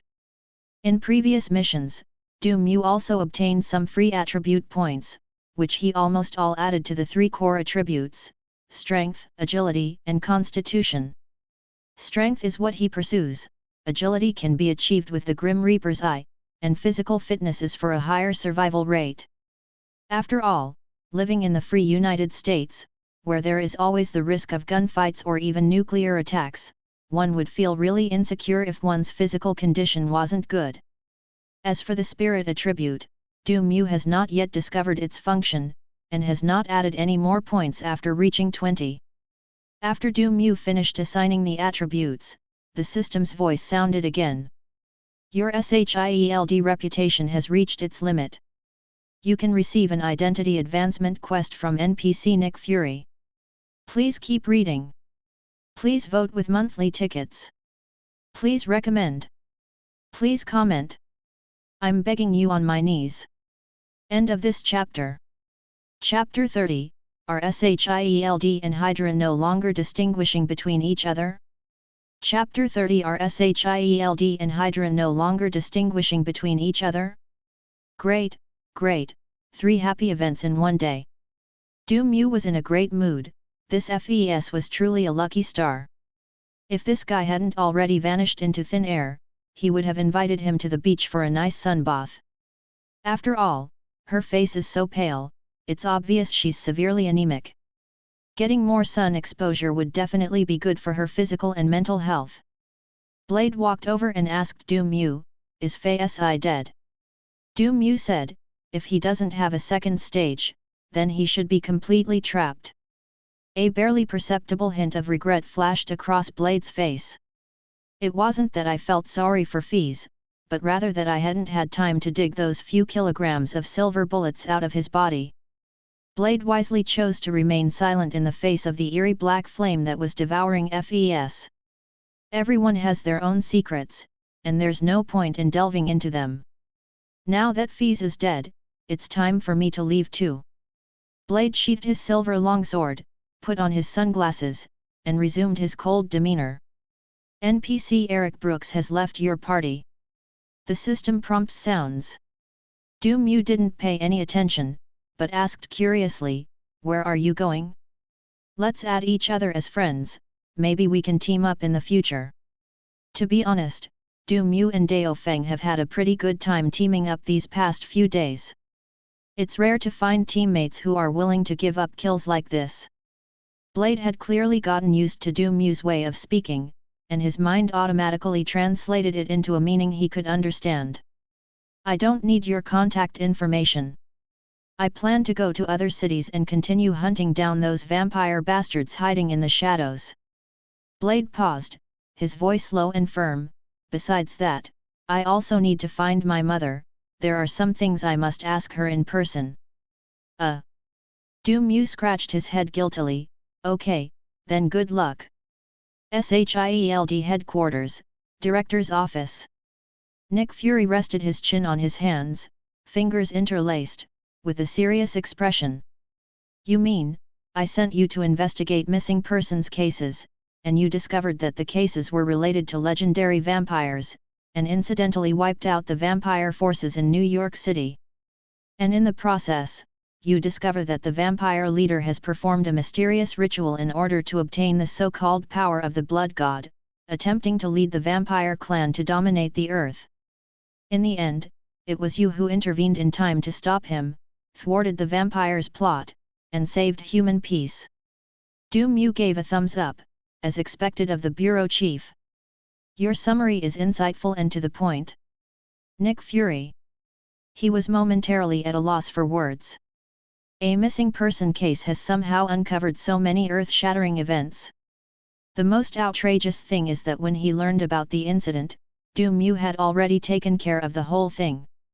The feeling is like seeing a shooting star, making a wish, and going to sleep, only to wake up and hear that the shooting star almost caused the end of the world, and the whole world experienced a terrifying night, while he was the only one sound asleep. Nick Fury rubbed his temples. "Why didn't you tell me about something this big from the beginning?" "There's no need for that. You'll be handing over the follow-up tasks to me anyway, so it's better to skip them all at once," Mew said matter-of-factly. Nick Fury. "Who said I was going to hand over the follow-up tasks to you?" If he had known it was related to vampires, he would have immediately mobilized SHIELD agents and used ultraviolet lamps to disinfect those vampires. How dare a bunch of shady characters cause trouble on his turf? However, Nick Fury knew that Mew was mentally unstable, so he couldn't be bothered to argue with him. Besides, Mew did a good job in this matter. Apart from not informing me, he did a good job in everything else. However, Nick Fury was still quite surprised that Mew had single-handedly wiped out an entire vampire force. In fact, Nick Fury knew long ago that Mew possessed some kind of special ability. After all, it would be hard for Nick Fury not to notice something amiss with someone who could instantly arrive at SHIELD headquarters from thousands of miles away. Moreover, this guy Mew doesn't even bother to act. He performs all sorts of amazing feats right in front of him every day, like making people appear out of thin air, instantly changing clothes, and conjuring objects out of thin air. He's practically treating Nick Fury like he's not human. He's only blind in one eye, not completely blind. So one day, Nick Fury got angry and just got angry. No way. Mew is so useful. He only needed to issue the tasks, and leave everything else to Mew. It was incredibly convenient and effortless for him. Of course, Mew would occasionally cause him some trouble, even putting a strain on S.H.I.E.L.D's budget at times. But compared to an agent with a 100% mission completion rate, Nick Fury could grit his teeth and accept the financial burden. However, Nick Fury did not expect that Mew's abilities were much stronger than he had imagined. It was indeed somewhat unexpected that he could even defeat a nearly immortal vampire like Faith. Nick Fury narrowed his eyes and pushed a prepared document toward Du Mu. This is your new mission. After it's completed, the department will assess whether you are qualified to be promoted to level 6 agent. NPC Nick Fury issues you a quest to advance your status. Mission: The Mystery of the Ninja. Objective: investigate a mysterious organization called the Hand and obtain crucial intelligence to deliver to Nick Fury. Reward: Level 6 SHIELD, Hydra, Agent Authorization. Interestingly, the hierarchical structure of SHIELD and Hydra is actually interchangeable. So, have these two organizations reached the point where they are no longer distinguishable from each other? Early in the morning, following the mission instructions, Du Mu arrived near a heavily guarded building. Several security personnel were stationed in front of the building, and everyone entering had to undergo a strict check before being allowed to pass. But this couldn't stop Du Mu. He crouched down, activated his gravity boots, and easily climbed up the side wall of the building to reach the top floor. He then took out a master key, easily opened the locked iron gate on the roof, and silently sneaked into the building. The corridor was dimly lit, but it was clear that cameras were everywhere, providing full coverage and monitoring every location. The security measures are quite stringent.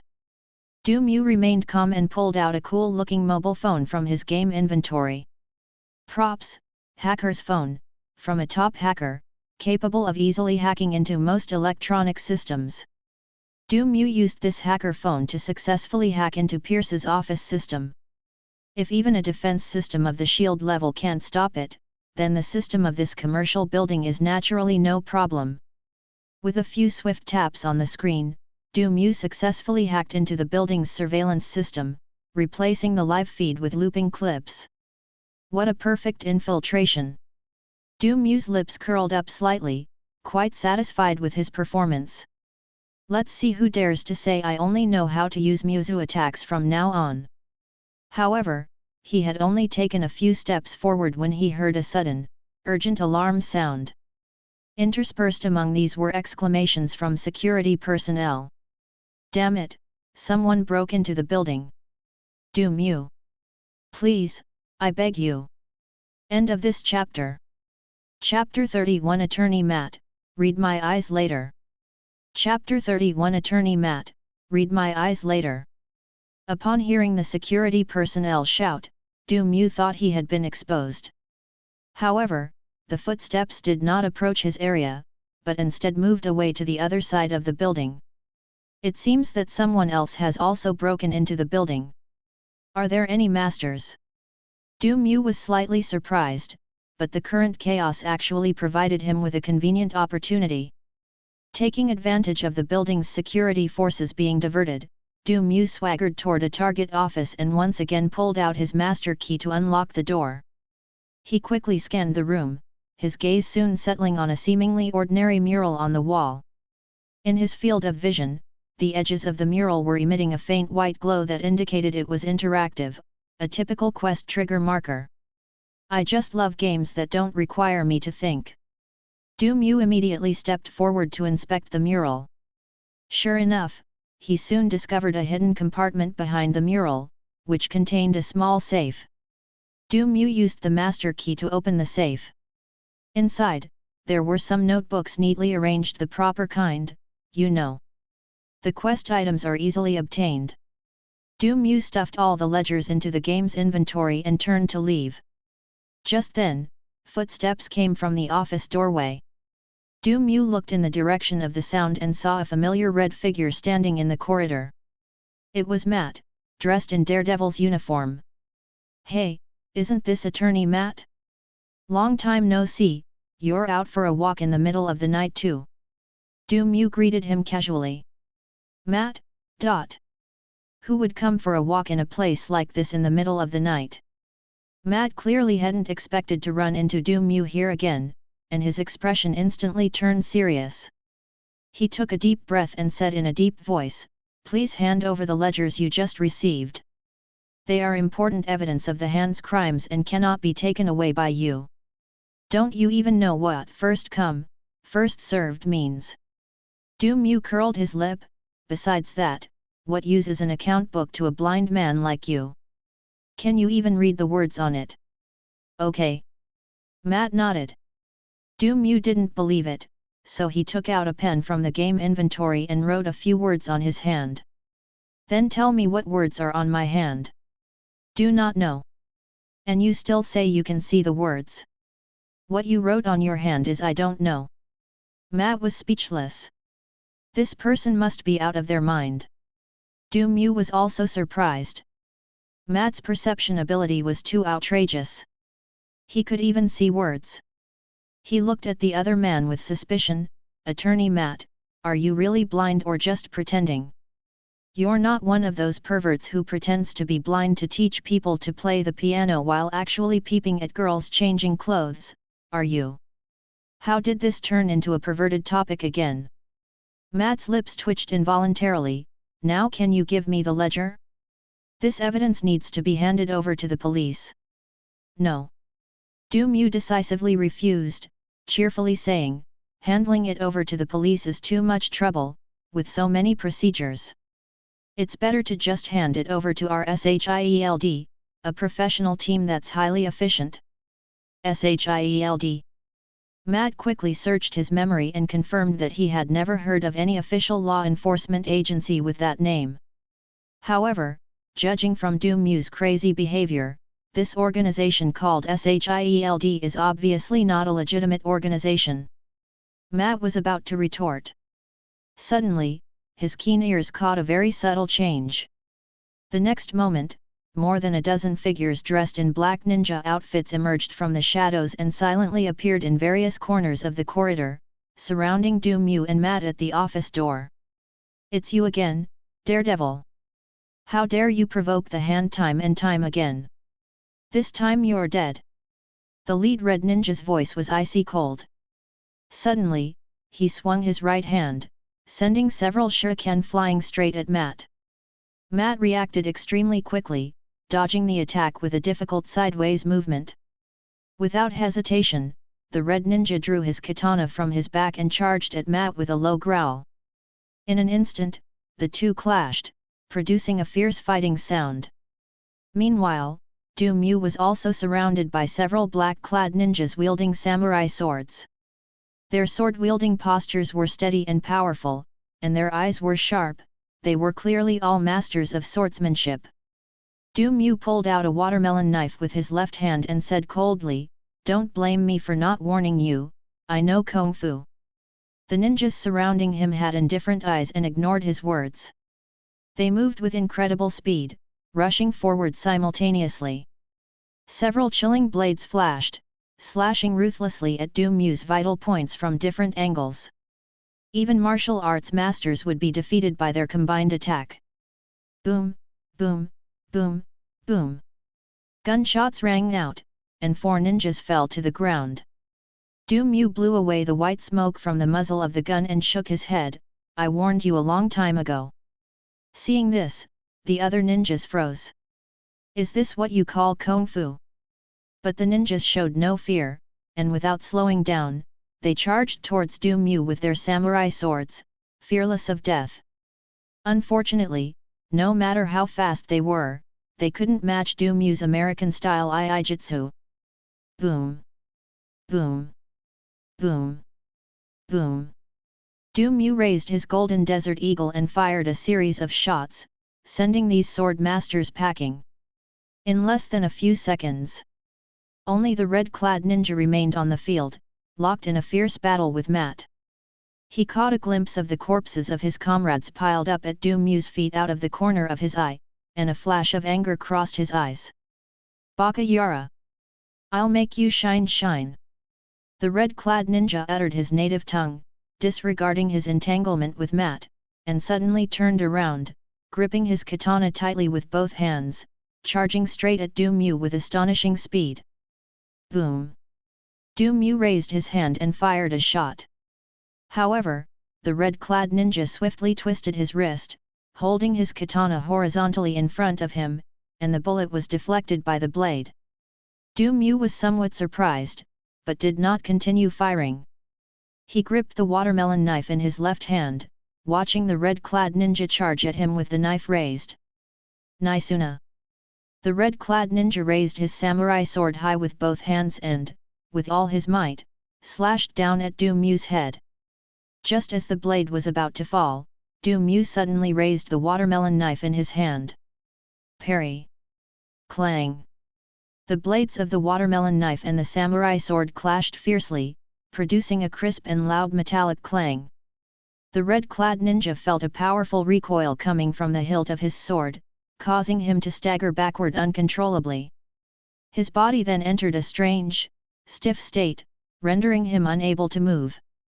Nani! The red-clad ninja's eyes widened, his pupils filled with disbelief.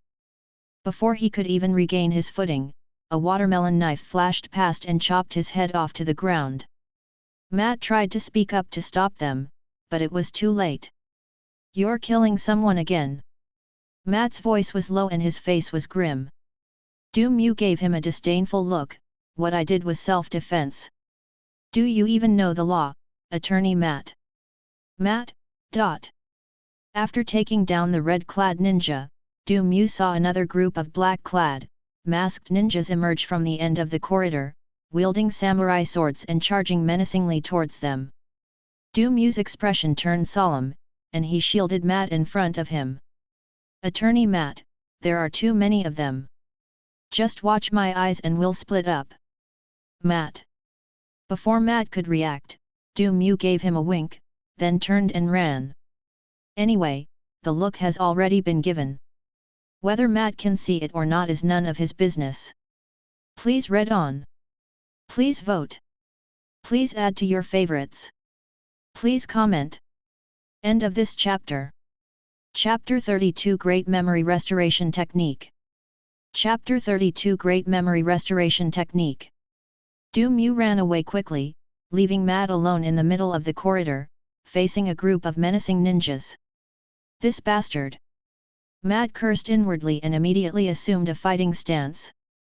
Unexpectedly, the footsteps that had just disappeared around the corner of the corridor turned back in a hurry. Du Mu returned to Matt's side, his face righteous and awe-inspiring.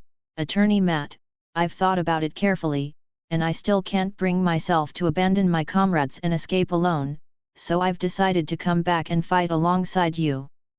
Matt didn't say anything.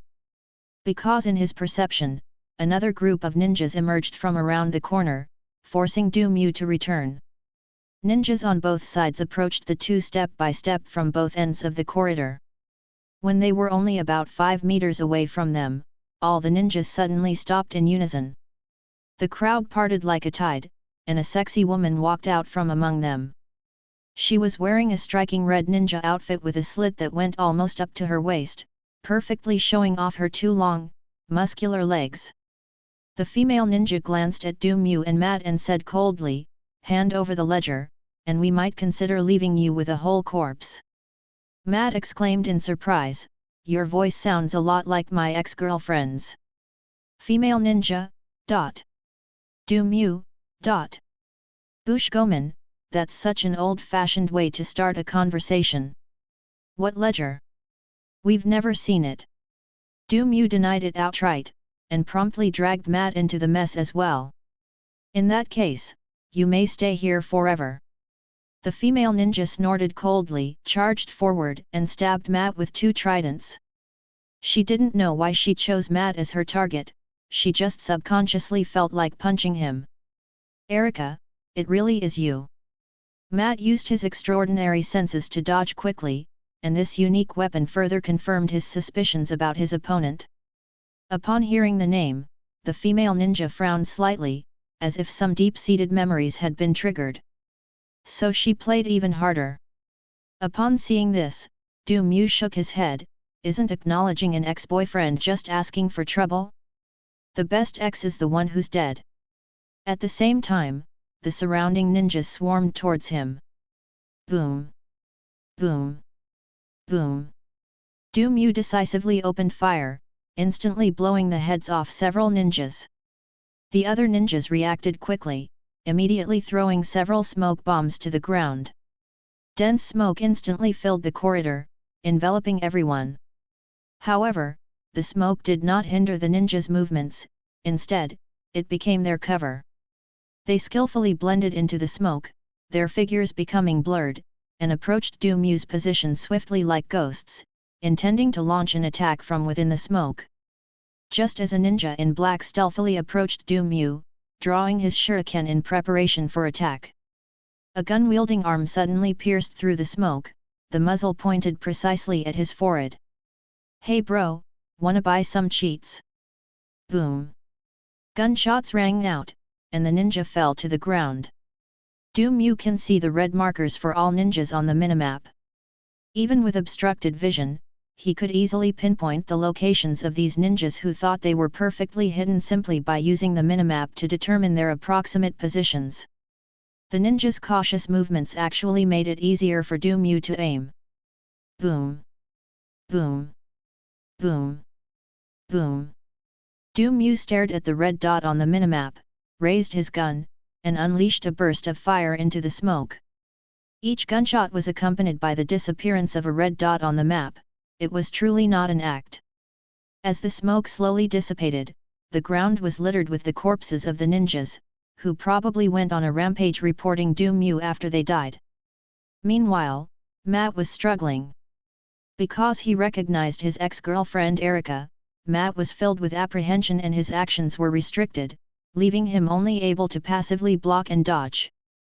Erica, on the other hand, was completely uninhibited, her moves ruthless, targeting Matt's vital points, and her groin kicks were used frequently as if they had no cooldown. "Erica! It's me! It's Matt!" Matt noticed that Erica seemed to have lost herself, and kept calling out her name during the gaps in his defense, trying to awaken her memory. "Matt!" Erica hesitated for a moment, her brow furrowed, as if she was trying to recall something. Matt was overjoyed, thinking he had seen a glimmer of hope. "Erica! You finally remembered!" He subconsciously relaxed his guard and moved forward, only to be struck in the groin by Erica's kick, instantly putting on a mask of pain and collapsing to his knees in agony. What a clever tactic, all's fair in war. Du Mu, who was standing to the side, laughed and said, "Attorney Matt, how could your method of waking up memories possibly work? Let me do it." Du Mu put away the golden desert eagle and slowly walked towards Erica. "Hey, do you remember who you are?" Erica didn't answer, as cold as a killing machine. Without saying a word, she rushed towards Du Mu and swiftly thrust out 2 tridents. Death Eyes. Time slowed down, and Du Mu calmly dodged the trident. Then, Thai boxing warning. Du Mu unleashed a powerful elbow strike, mercilessly aimed at Erica's cold and beautiful face. Erica's pupils contracted sharply, and her fighting instincts compelled her to barely raise her arms to cross and block. Bang! A dull crash sounded. The immense force caused Erica to grunt as she was forcefully elbowed away, crashing heavily to the ground several meters away.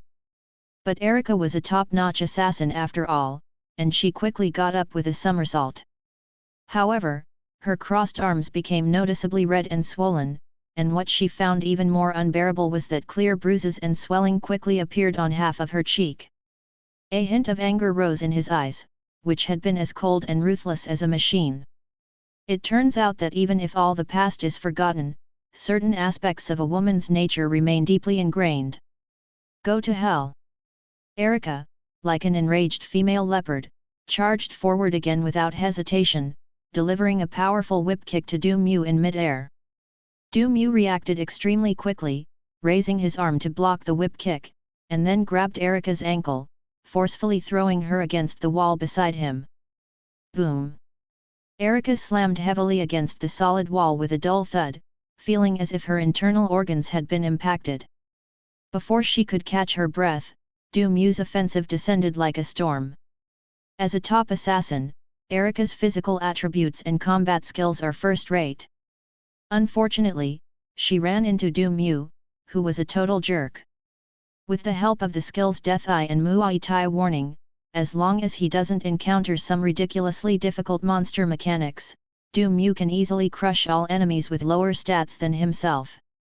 The battle did not last long.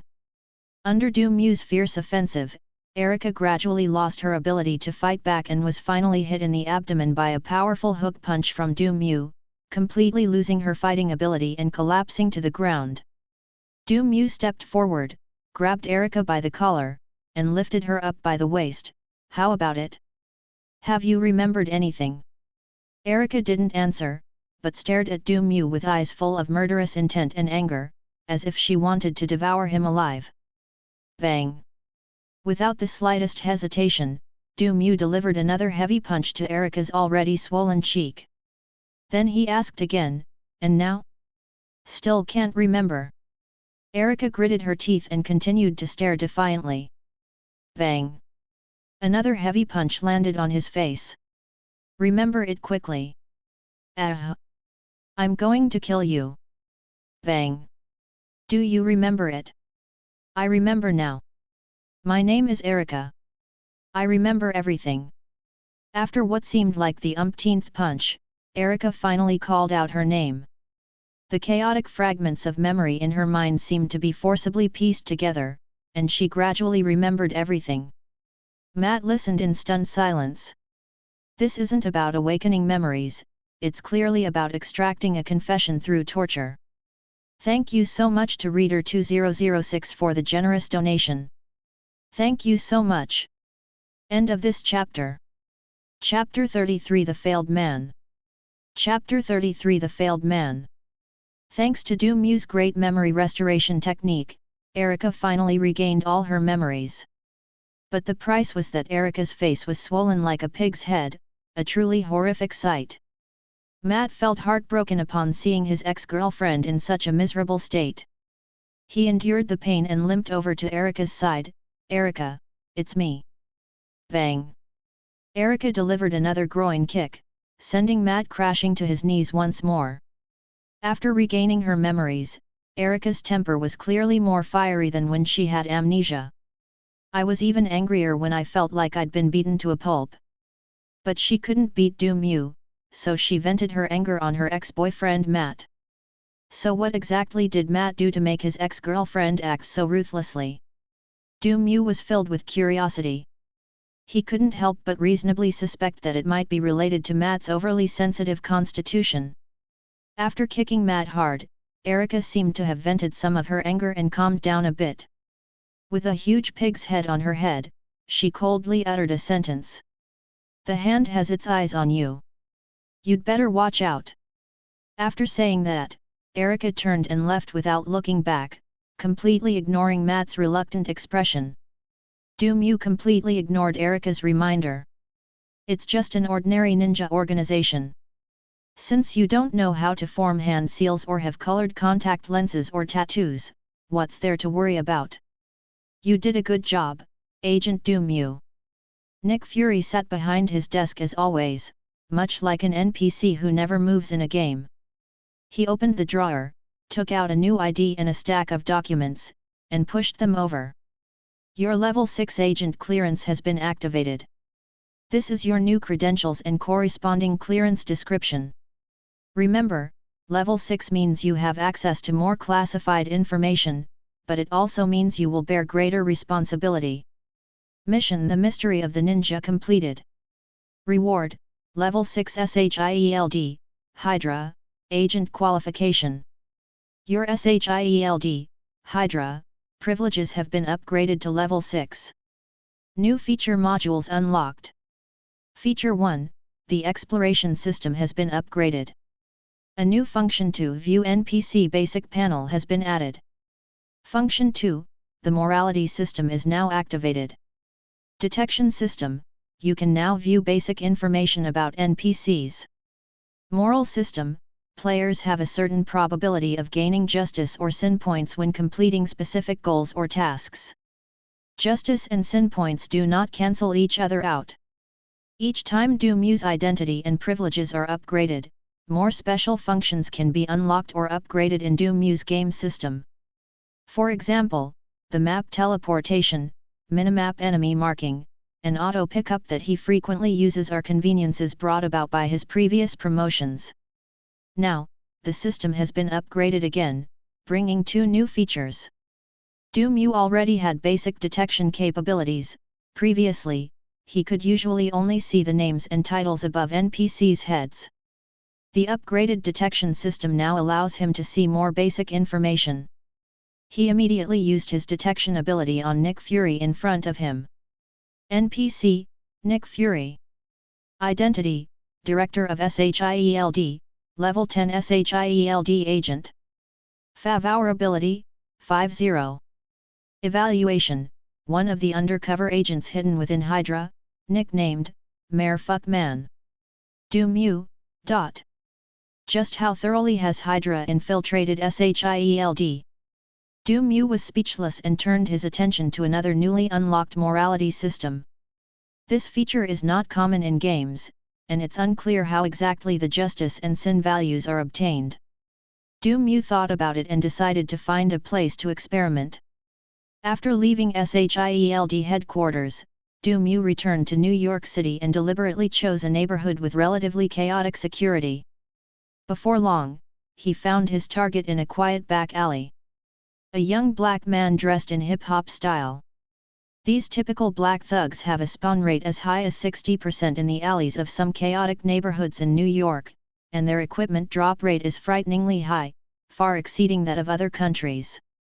When Mew first started playing the game, he relied heavily on killing monsters to get a large portion of his pistol ammo, which led to a significant increase in New York's safety at one point. Thinking back on it now, I feel a bit nostalgic. At that moment, the hip-hop black man was snatching a brown-haired woman's handbag. The brown-haired woman was no match for the gorilla, and her handbag was quickly snatched away. But the hip-hop black man wasn't satisfied. He leered at the brown-haired woman, seemingly planning to take advantage of her as well. "Excuse me, excuse me." A voice suddenly interrupted his actions. The hip-hop black man turned around and saw Mew standing behind him. His good time was interrupted. The hip-hop black man pulled out a dagger and glared fiercely at Mew.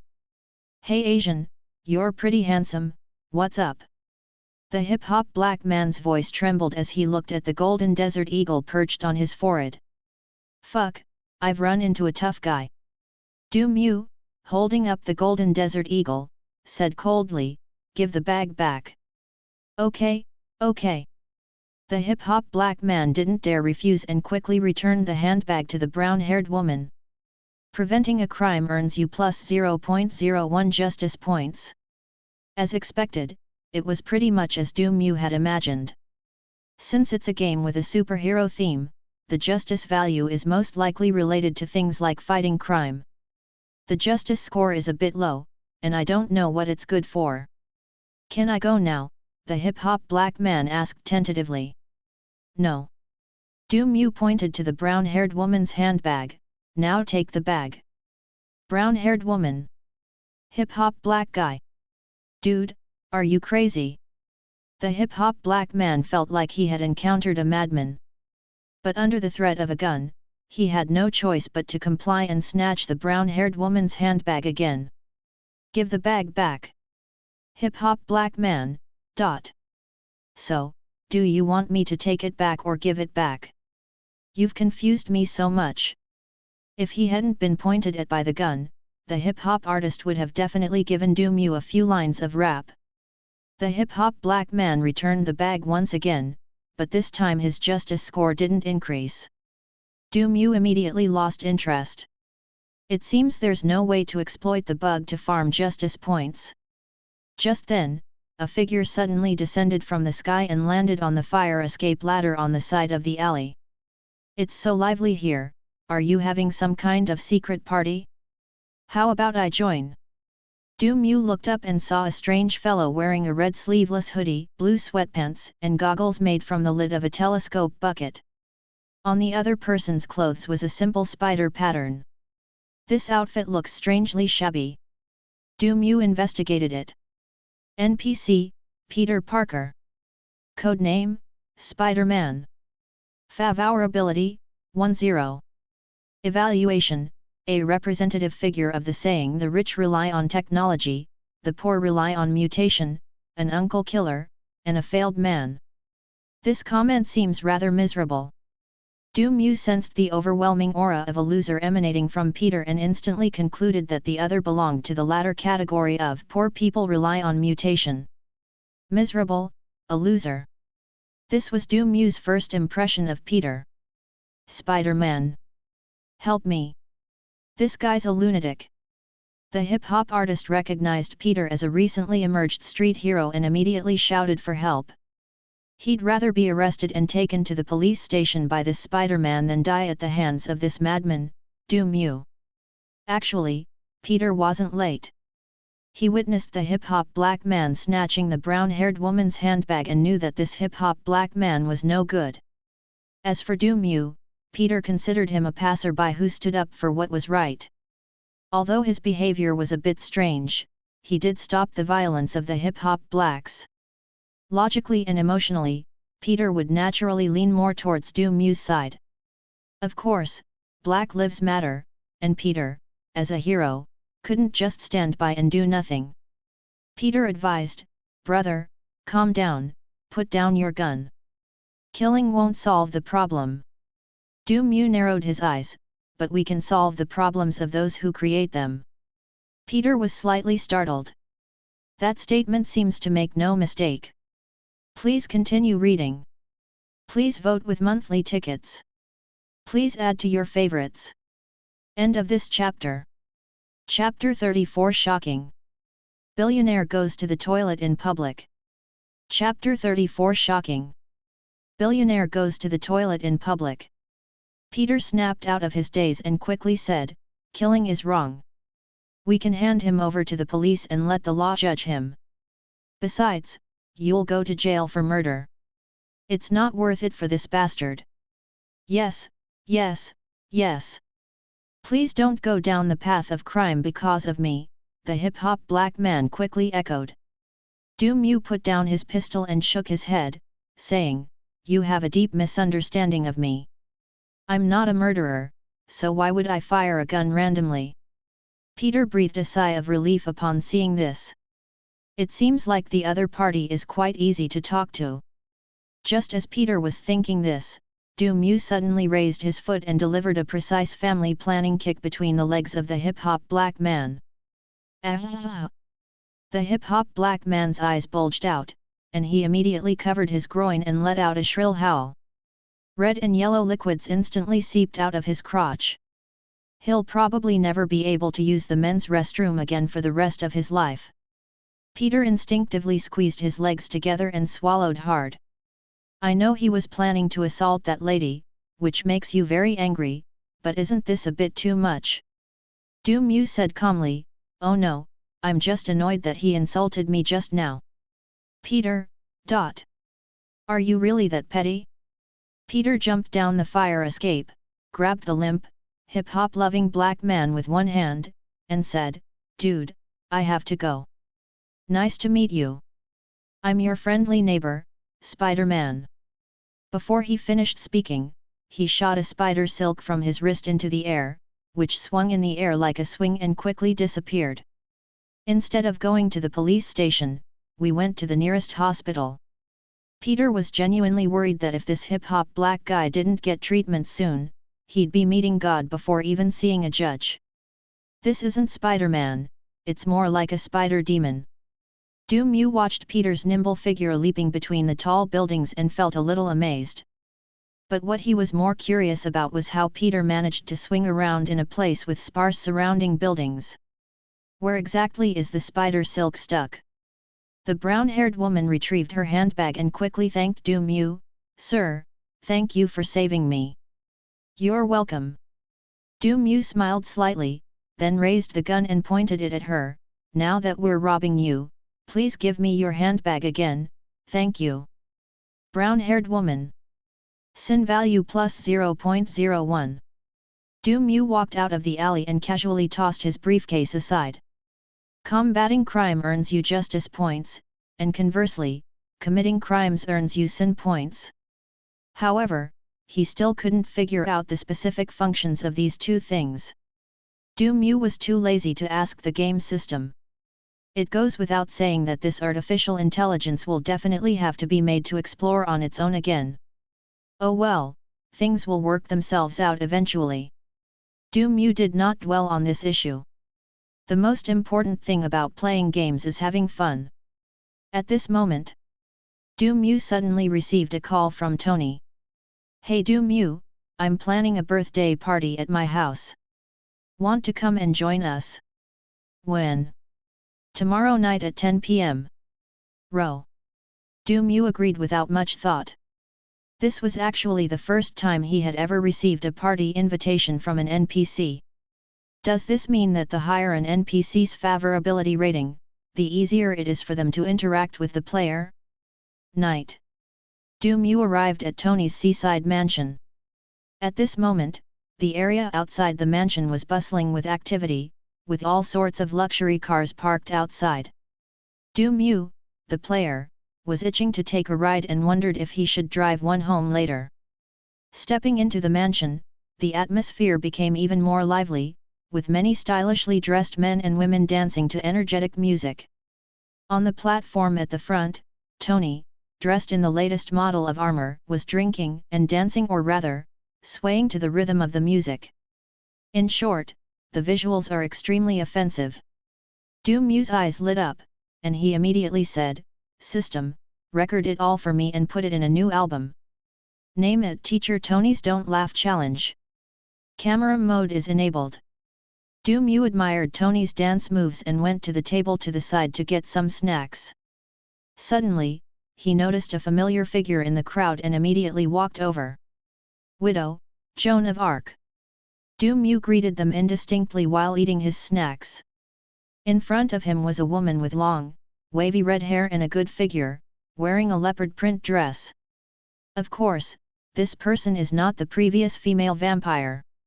It was Natasha Romanoff, a level 7 agent of SHIELD, codenamed Black Widow. This is S.H.I.E.L.D's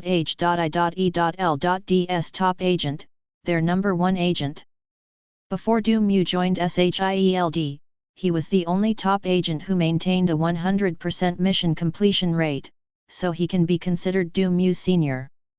Some time ago, Natasha took over Mew's job of monitoring Tony. With just a few tricks, she easily became Tony's female assistant and made Tony infatuated with her. So it still comes down to using a honey trap. Mew had willingly accepted S.H.I.E.L.D's classified tests and endured countless trials, all in preparation for this plan. Finally, they made it to the last hurdle, but Nick Fury, that dark-skinned guy, suddenly stopped the test. Mew was furious whenever he thought about this. When Natasha saw Mew arrive, she corrected him, "I am the Black Widow." "They're all the same, all the same." Mew waved his hand. Natasha's lips twitched. "What are you doing here?" She had met Mew a few times before and had some understanding of his style of doing things. "Tony invited me over, and since I had nothing better to do, I came." "I didn't expect to see such an exciting scene," Mew said with a chuckle. Natasha looked at Tony, who was acting erratically on the stage, and said helplessly, "I sent Tony Stark's blood back to headquarters. After testing and analysis by the research department, it was found that the palladium content in Tony Stark's blood was extremely high, which caused his health condition to deteriorate rapidly. He can only survive for a maximum of 72 hours. I guess he knows about his health problems, which is why he's acting this way." Natasha knew that Mew had been promoted to level 6 agent, so there was no point in hiding this classified information. "I understand, it's a final frenzy before death," Mew concluded. Natasha nodded, "You could say that. The research department is currently trying to find a solution, and my task has changed from surveillance to preventing Tony Stark from committing suicide. If possible, I hope you can persuade Tony Stark, since you two seem to be quite close." "No problem, just leave it to me." Mew gave a thumbs up, with an expression that said, "You can rest assured that I can handle things well." At this moment, Tony on stage picked up the microphone and said to everyone, "Many people have asked me, Tony, how do you go to the bathroom in this outfit?" As he spoke, he revealed a relieved expression. "That's how it's done." The people in the audience laughed and cheered. Some of them even egged him on, Tony, why don't you show us how to poop?" Agreed. I want to see it too. Take a dump. Take a dump. People were cheering wildly. I've never seen a billionaire defecate in public before. Natasha looked at Du Mu, who was covering his mouth with his hand and frantically stirring up trouble in the crowd, and couldn't help but doubt her decision. Please continue reading. Please vote. Please add to your favorites. I'll do anything. End of this chapter. Chapter 35. Why didn't and number 039, I think of this method? Chapter 35. Why didn't I think of this method? Unfortunately, in the end, no one got to see the billionaire urinate in public. Because another suit of steel armor appeared on the field. The banquet is over, everyone get out. The visitor was Tony's good friend, Colonel Rhodes. He donned his steel armor, ready to forcefully end this farce. But Du Mu saw through it at a glance. It's obvious that Tony deliberately made the other person wear it. Otherwise, how could someone without the necessary permissions wear Iron Man armor? Do they really think Jarvis, this super-intelligent AI, doesn't exist? It's boring. Du Mu shook his head, his seemingly trouble-seeking demeanor leaving Natasha speechless. She regretted it. She was afraid that Tony wouldn't be able to last even 72 hours if she asked this woman to persuade him. Natasha quickly said, "You stay here and keep an eye on Tony. I'm going to report to the chief." After saying that, she immediately turned and left. Bang, bang, bang. At this moment, the two suits of steel armor had already started fighting, brutally punching each other with their iron fists. They fought from the lobby to the gym, from the second floor to the first floor. In an instant, the mansion was filled with traces of Tony and Rhodes' passionate fight. In the end, both of them were desperate. They charged up their palm cannons and fired a beam of energy at each other. Boom! The two energy cannons collided violently, instantly unleashing a powerful shockwave that spread outwards. Fortunately, the people inside the house had been evacuated in advance, otherwise Tony and Rhodey would have suddenly gained dozens more kills.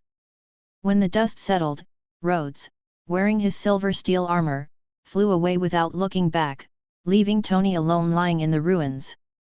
Du Mu kicked aside the shards of the barrier in front of him, walked up to Tony, and tapped the steel mask with his finger. "Hey, are you dead yet?" "Not yet." The steel mask opened, revealing Tony's exhausted face. On his neck, the blood vessels were clearly black, spreading upwards like circuit patterns. NPC, Tony Stark. Codename, Iron Man. Fav Hour Ability, 70. Comment, Tony Stark, a representative of the saying the rich rely on technology, the poor rely on mutation, a Marvel Kryptonian. Status, Palladium poisoning. Goodness, we've gathered two representatives of the saying the rich rely on technology, the poor rely on mutation in one day. Looking at Tony's miserable state, Du Mu asked curiously, "He was fine before, how did he suddenly become like this?" Tony paused for a few seconds before slowly speaking, "It's a reactor. Its energy core is palladium. Every time a palladium plate is used up, a small portion of the element seeps into my bloodstream, gradually damaging my circulatory system." "But didn't you say that a single palladium plate is enough to supply the reactor with energy for decades?" "That was under the lowest power operation. As soon as I put on the armor, the energy consumption would increase significantly. I have been looking for a substitute for palladium and tried all the possible ratios of all known elements, but I have not succeeded." Perhaps because he had been holding it in for too long, Tony blurted out his entire situation. Du Mu asked in confusion, "So why don't you just install the reactor on the steel armor?" That way, the palladium wouldn't flow into your body, would it? Tony. Yes. Why didn't I think of that method? Tony said with a long face, it's too late, it's already too late. There is basically no treatment for palladium poisoning. After all, no one in history has ever implanted a miniature nuclear reactor in their chest.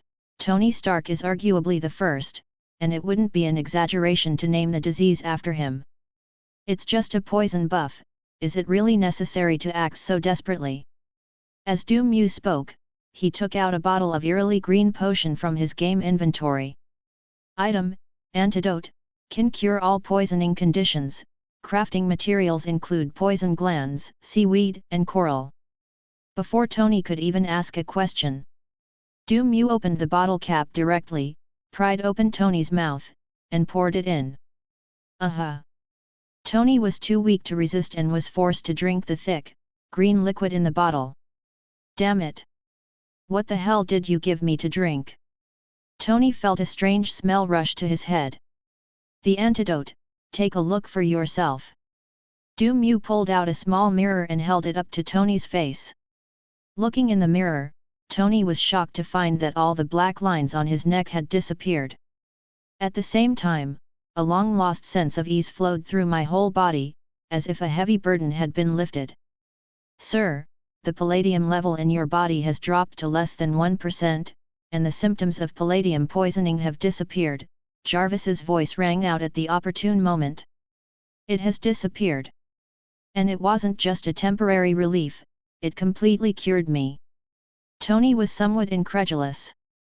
The palladium poisoning that had plagued him for days and was considered an incurable disease was actually cured by a bottle of green liquid of unknown origin. You saved me again. Tony looked at Du Mu with a complicated expression. This was the third time Du Mu had saved his life. Du Mu waved his hand dismissively, it's nothing, just consider it a reward for all the fun you've given me tonight. He took out his phone, opened the photo album, and played the exciting videos from tonight. It's the scene where Tony drinks his own urine in public. When I'm ever short of money in the future, I'll release this video and make a killing. I've even thought of a title, shocking. Iron Man drinks urine in public. Tony. I feel like I'd rather be dead. Shortly afterward, SHIELD agents arrived at the scene. Leading the group was Nick Fury, the director of SHIELD, who finally left the office. Behind him followed Natasha, who had changed into a sleek black combat suit. Tony, seeing Natasha's attire, exclaimed in surprise, so you're a SHIELD agent too? I didn't know you were so well hidden. Seeing this, Du Mu sighed and said, I'm sorry, Tony, but I was actually an undercover agent. I was hiding by your side as your bodyguard. I bet you didn't expect that, did you? Tony's lips twitched slightly. No, I guessed it perfectly. Anyone with eyes could tell you're an undercover agent. Next, Nick Fury ordered all SHIELD agents to leave the second-floor lobby. He wanted to speak with Tony alone. Du Mu and Natasha arrived at the lobby on the first floor. Under Natasha's speechless gaze, Du Mu casually opened a bottle of wine from the cabinet, then looked up at the ceiling with relish. What are you looking at? Natasha noticed that Du Mu was staring at the ceiling and was somewhat puzzled. Watch the subtitles. Du Mu took a sip of his drink, his face beaming with the expression of someone who had discovered something amazing. I never imagined that Tony's father was one of the founders of SHIELD. This is an 8.0 secret, did you know about it? Natasha. I'm just a level 7 agent, I know nothing and I didn't hear anything. End of this chapter. Chapter 36, The Giant Green Guy at Midtown High School. That end number 039, S right, it end number 039, S Hulk. Chapter 36, The Giant Green Guy at Midtown High School. That's right, it's Hulk. Nick Fury and Tony's conversation ended after a short time. Du Mu turned his gaze away from the ceiling and looked at Natasha, who was a few meters away, why did you run so far away? Natasha said expressionlessly, it's cooler here.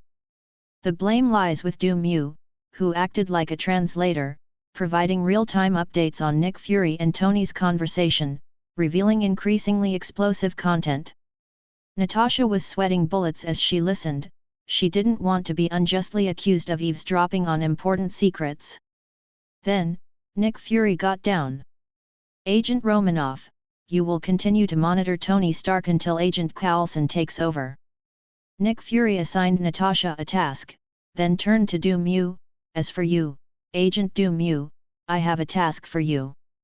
I need you to head to Zhongcheng High School immediately to find a man named Bruce Banner.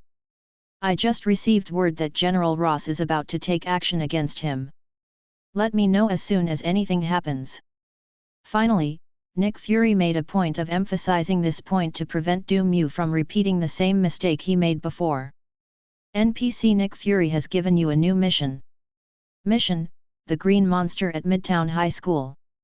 Objective: proceed to Midtown High School, locate Bruce Banner, and promptly report the situation to Nick Fury. Rewards: 1000 experience points, 20 SHIELD reputation, 1 random item. Okay, sir. Du Mu nodded, turned, and left Tony's mansion. Outside, the luxury cars that had been parked there had all disappeared, leaving only a few SHIELD vehicles. I'm late. Du Mu secretly thought it was a pity. He was even thinking of stealing a luxury car to fill his garage after the party. However, since he'd already come all this way, leaving empty-handed wouldn't be in line with his style.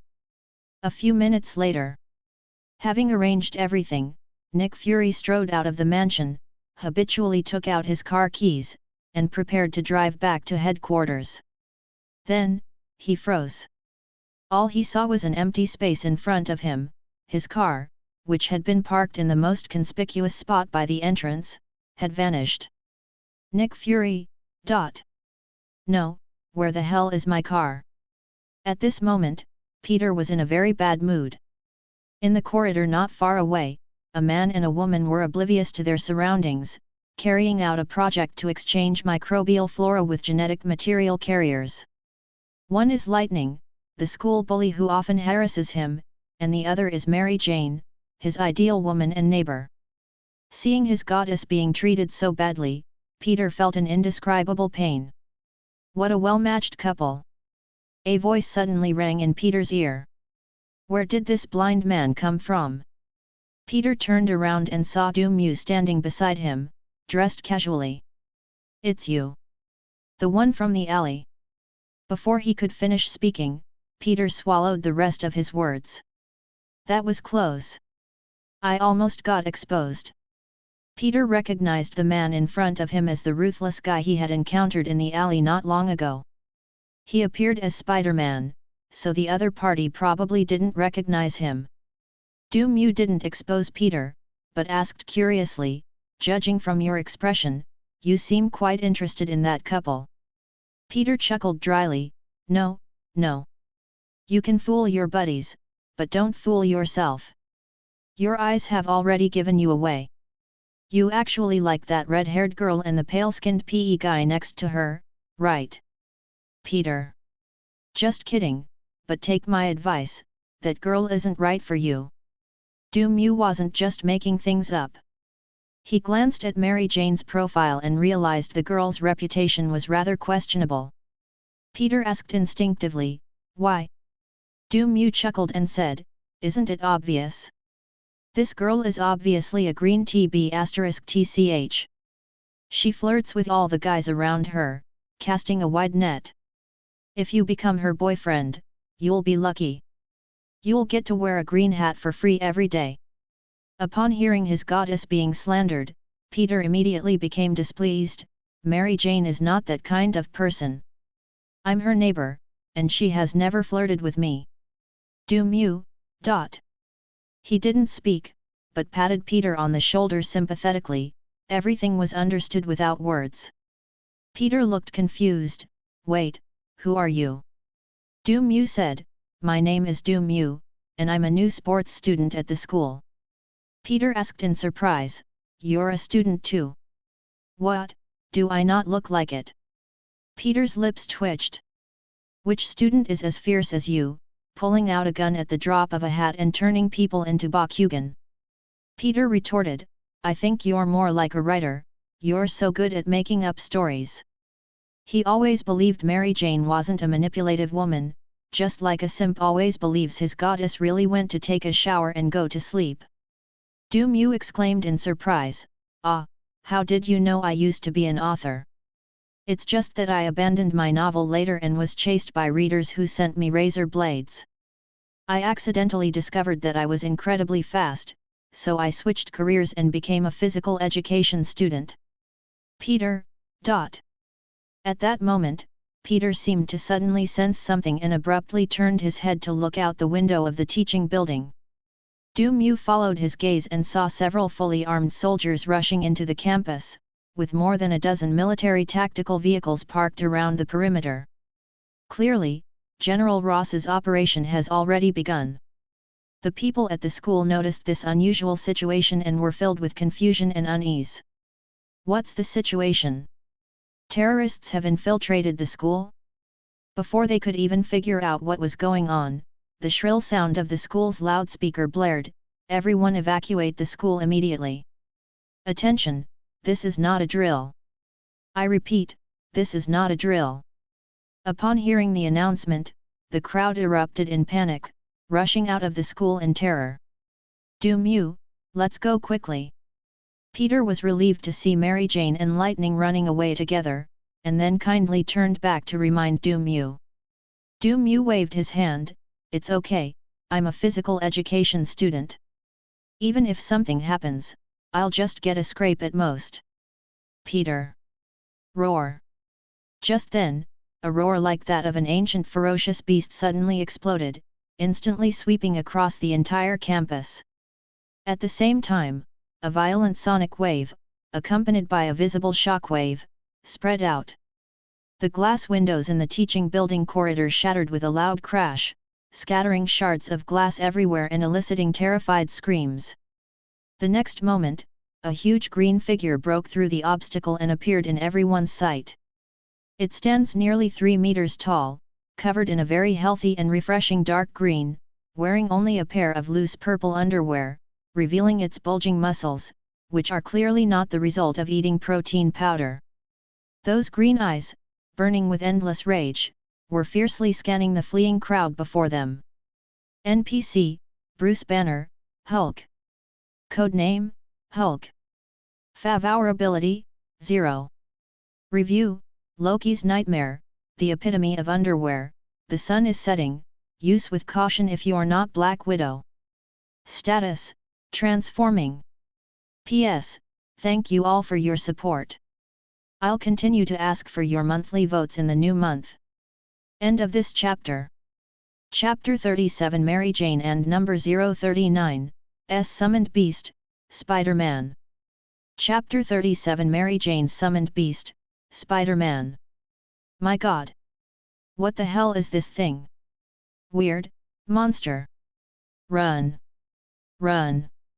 Upon seeing the Hulk's appearance, the students and faculty in the teaching building were terrified and fled even more frantically. At this moment, the soldiers inside the school also spotted Hulk. Without saying a word, they raised their guns and opened fire on the massive green body. Da-da-da-da-da! Countless bullets rained down on Hulk, sending up a shower of sparks. However, the bullets couldn't penetrate the Hulk's tough skin at all, and this provocative attack only ignited its fury. Roar! With a roar, Hulk's massive body instantly sprang into action, like a runaway 100-ton truck, charging violently toward the group of soldiers who were firing. Many soldiers had no time to dodge and were directly knocked away by Hulk, the crisp sound of bones breaking clearly audible. Bang! Because Hulk charged too fast, he couldn't stop in time and his head slammed hard into the load-bearing wall. Several cracks appeared in the wall, and large chunks of brick and concrete fragments crumbled off the wall and collapsed down onto the crowd below. Seeing that the falling bricks were about to hit the two terrified students, Peter disregarded his identity, immediately raised his wrist and shot out 2 white spider silks, which stuck to the students and pulled them away from the danger zone. Fortunately, the scene was chaotic and filled with smoke and dust, so only Mew noticed Peter's actions.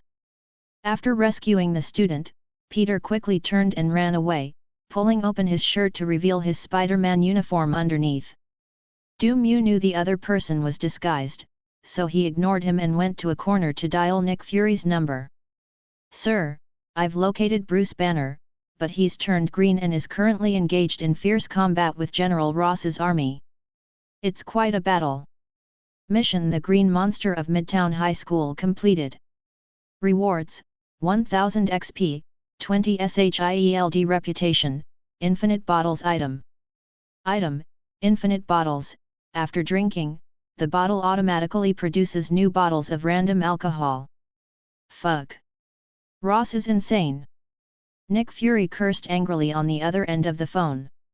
He never expected that General Ross, that old bastard, would dare to start a war in a densely populated place like a school. He was even more unscrupulous than Hydra.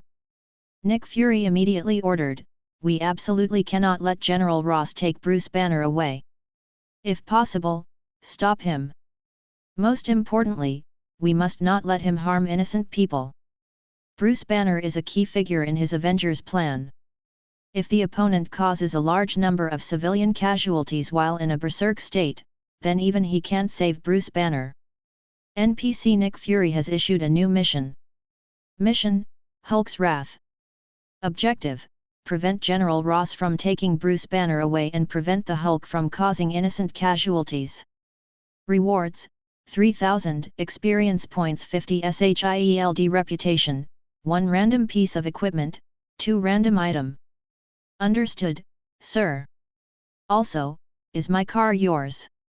Sir, the signal is bad here, I'll hang up now.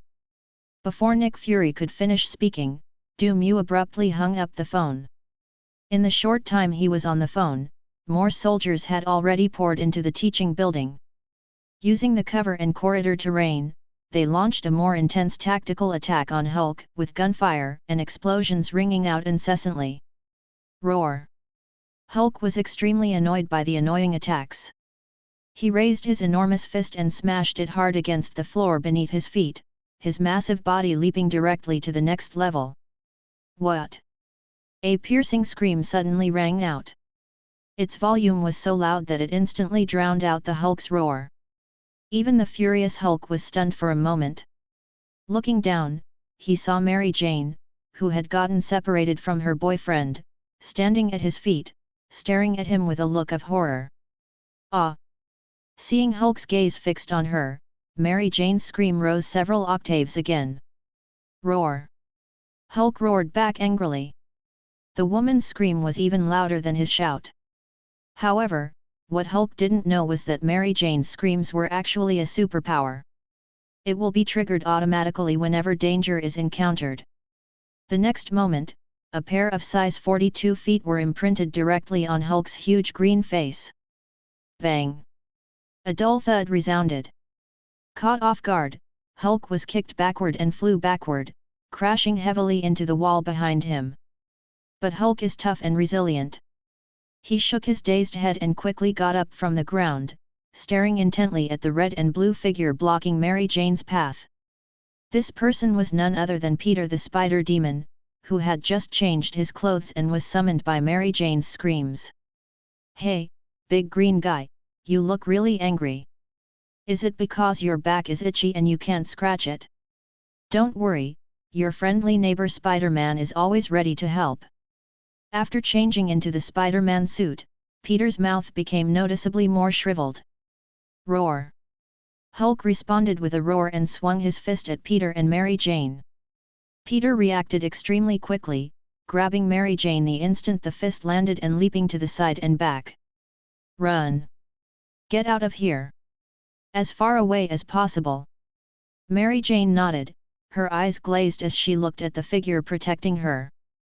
At this moment, she had one more person she liked. Just as Peter was about to breathe a sigh of relief as he watched Mary Jane leave, his keen spider sense suddenly went into overdrive. Without thinking, his body sprang up towards the ceiling as if by reflex. Boom! The instant he left his spot, Hulk's green fist, the size of a clay pot, slammed down, instantly cracking the ground and sending rubble and dust flying everywhere. Seeing such terrifying destructive power, Peter couldn't help but swallow hard. If he gets punched like that, his body and wallet will definitely suffer. Hulk missed his punch, looked at Spider-Man hanging upside down on the ceiling, let out a violent roar, and continued to pounce on Peter, determined to crush the annoying little bug. With his exceptional reflexes and agility, Peter narrowly dodged Hulk's punches, while simultaneously flicking his wrists to shoot out strands of silk towards Hulk, attempting to restrain him. "Don't move, big guy!" Peter shouted as he dodged. However, the Hulk's power is beyond imagination. It roared and easily tore apart those tough spider silks. To make matters worse, Hulk grabbed the spider silk connecting Peter's wrist and swung Peter up like a hammer, slamming him hard against the wall next to him. Bang! Peter smashed through the wall like a cannonball, crashing heavily onto the library floor with a deafening thud as bricks shattered. Ouch! My back! Peter clutched his back and groaned in pain. Before he could even stand up, a huge shadow suddenly loomed over him, blocking out the light. Peter looked up and saw Hulk's massive green body standing in front of him, his eyes burning with rage as he stared intently at him. Giloo! Peter swallowed hard, already deciding on the most stylish way to die. Roar! Hulk raised his fist and smashed it down on Peter without hesitation. Suddenly, an arm, no smaller than Hulk's, reached out and blocked Hulk's fist. Hulk looked over in astonishment and saw Mew, who was over 3 meters tall, standing behind Peter like an iron tower, looking down at him. "Hey little guy, the sun's about to set." End of this chapter. Chapter 38 Dizziness is normal. Chapter 38 Dizziness is normal. Item, red mushroom, eating it will make you grow bigger. This is a prop that Mew acquired recently. Seeing that Peter was about to give up, Mew decisively ate the red mushroom, and his size instantly increased to twice its original size, even taller than Hulk by a head. At the same time, his attributes also surged, which allowed him to easily block Hulk's punch. Not only that, Mew's clothes also grew larger along with his body size, unlike Hulk who had his clothes, pants, and shoes bursting out, leaving him with only his underwear on. But it must be said that Hulk's underwear is indeed of excellent quality. After such an intense battle, there wasn't a single sign of damage. Looking at Mew, who was even larger than himself, Hulk's eyes flashed with surprise. But this moment of surprise was fleeting, instantly overwhelmed by a surge of rage. Roar! Hulk roared furiously and swung his giant fist, bigger than a casserole dish, at Mew. Mew neither dodged nor evaded, but instead threw out a punch to meet the attack. Boom! 2 enormous fists, each containing terrifying power, collided violently. The violent shockwave exploded, instantly overturning Peter, who was nearby, and the surrounding bookshelves to the ground. Taking advantage of the brief stalemate caused by their fists colliding, Mew advised, "Calm down, Hulk, I'm here to help you." Roar! But Hulk wouldn't listen and roared as he prepared to throw another punch. However, Mew was even faster. Thai boxing warning! Mew suddenly stepped forward and slammed his elbow heavily into Hulk's face. Bang! A dull yet powerful impact rang out. Hulk was sent flying like a cannonball, crashing into a row of heavy bookshelves in the distance, burying them instantly with wood chips and books flying everywhere. Peter struggled to crawl out from the pile of scattered books, coughing to brush the dust off his clothes. He was stunned as he looked at Mew's tall figure and the collapsed bookshelves in the distance. Are all sports students this strong these days? Roar! An angry roar erupted from the ruins of the pile of books. Hulk ripped off the books and bookshelves covering him, staring intently at Mew with pure fury burning in his eyes. Clearly, Mew has angered this ferocious beast. Hulk roared and his massive body started moving again, charging recklessly towards Du Mu. Du Mu nimbly dodged the collision, and his right leg swiftly swept across the back of Hulk's supporting leg's knee. Bang! Hulk's charge suddenly stalled, and he staggered. Taking advantage of the moment when Hulk lost his balance, Du Mu followed up with a knee strike, slamming it hard into Hulk's chest and abdomen. Ouch! Hulk groaned as he was hit, his body arching upwards. Without pausing, Du Mu bent his left elbow and, with a whistling sound, slammed his arm into Hulk's back like a heavy axe. Snapped! Hulk was knocked down by the heavy blow, falling heavily to the ground and kicking up a cloud of dust. While Hulk's strength is indeed terrifying, he is almost entirely devoid of combat skills. At the same size, Hulk is no match for Du Mu. Hulk struggled to get up, but Du Mu forcibly pushed him back down, while simultaneously reaching out and gripping Hulk's thick neck, exerting force continuously. Roar! Roar! Hulk struggled fiercely, thrashing his limbs wildly across the ground, creating deep craters in the floor, but Du Mu skillfully locked down his key points of leverage, preventing him from breaking free for the time being. Seeing Hulk struggling, Du Mu comforted him, "It's okay, Hulk, feeling dizzy is normal." Seeing this, Peter quickly came over to help and used all his strength to hold Hulk down. With their combined efforts, Hulk's originally angry eyes gradually became clear and blank, and his size began to shrink visibly.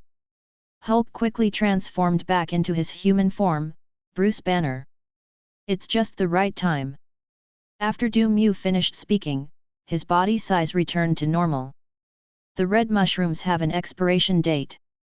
If the situation is delayed any longer, or if Hulk's anger continues to build up, the situation could be completely reversed.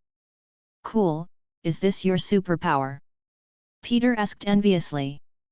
"No, I just took drugs, it just got bigger temporarily." Du Mu noticed Peter's gaze and said cheerfully, "You want it? I have another one here, the effect is about the same, I'll give it to you if you like." "Really? That's not a good idea." Peter looked embarrassed.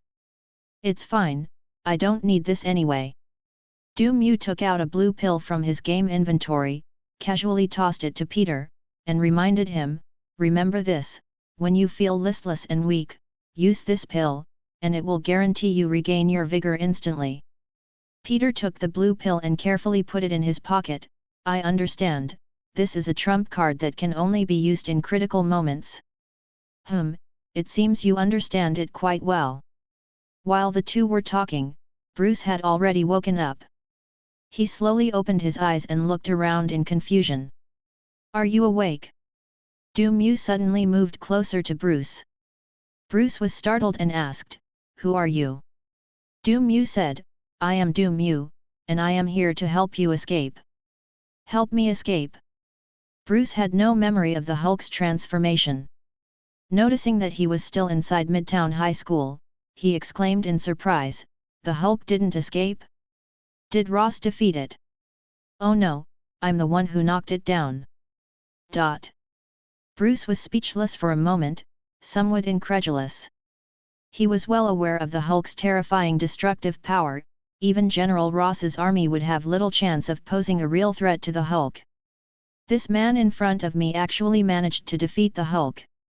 But the facts were undeniable, and Bruce had no choice but to believe them.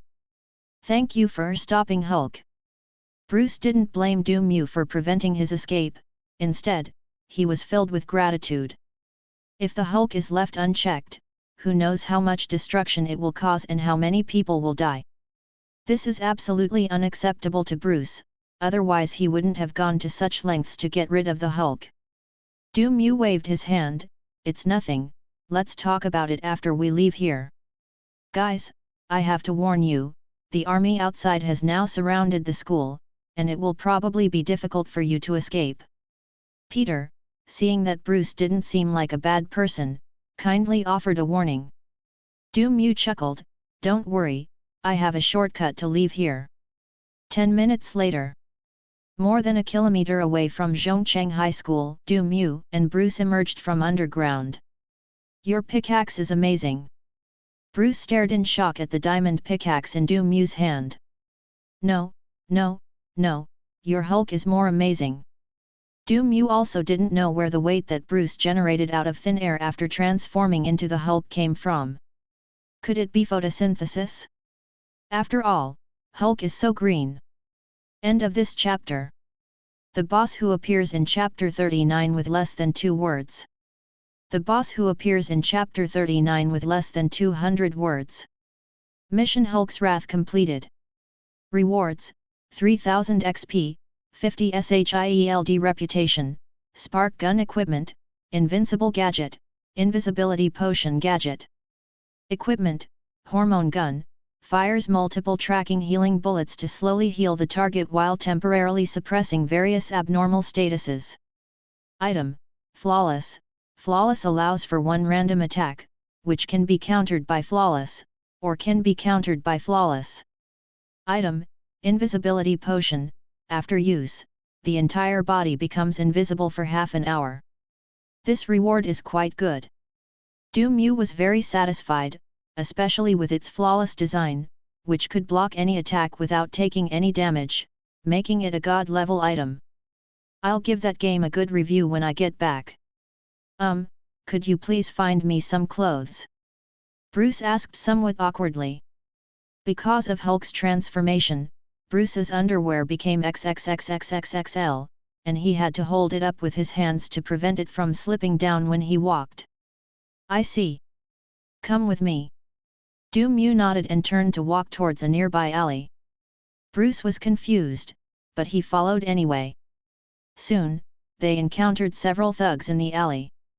Upon seeing the two, the street thugs seemed to have triggered some kind of pre-programmed sequence and immediately surrounded them. Hey, lend me some money. Bro, don't shoot. Upon seeing the golden desert eagle in Du Mu's hand, several street thugs immediately and skillfully raised their hands. Du Mu turned to look at the dumbfounded Bruce and said, "Come over and pick one out. If you like it, just take it. By the way, do you have any preferences regarding the style of underwear?" Bruce. Soon, Bruce changed his outfit into a classic West Coast style.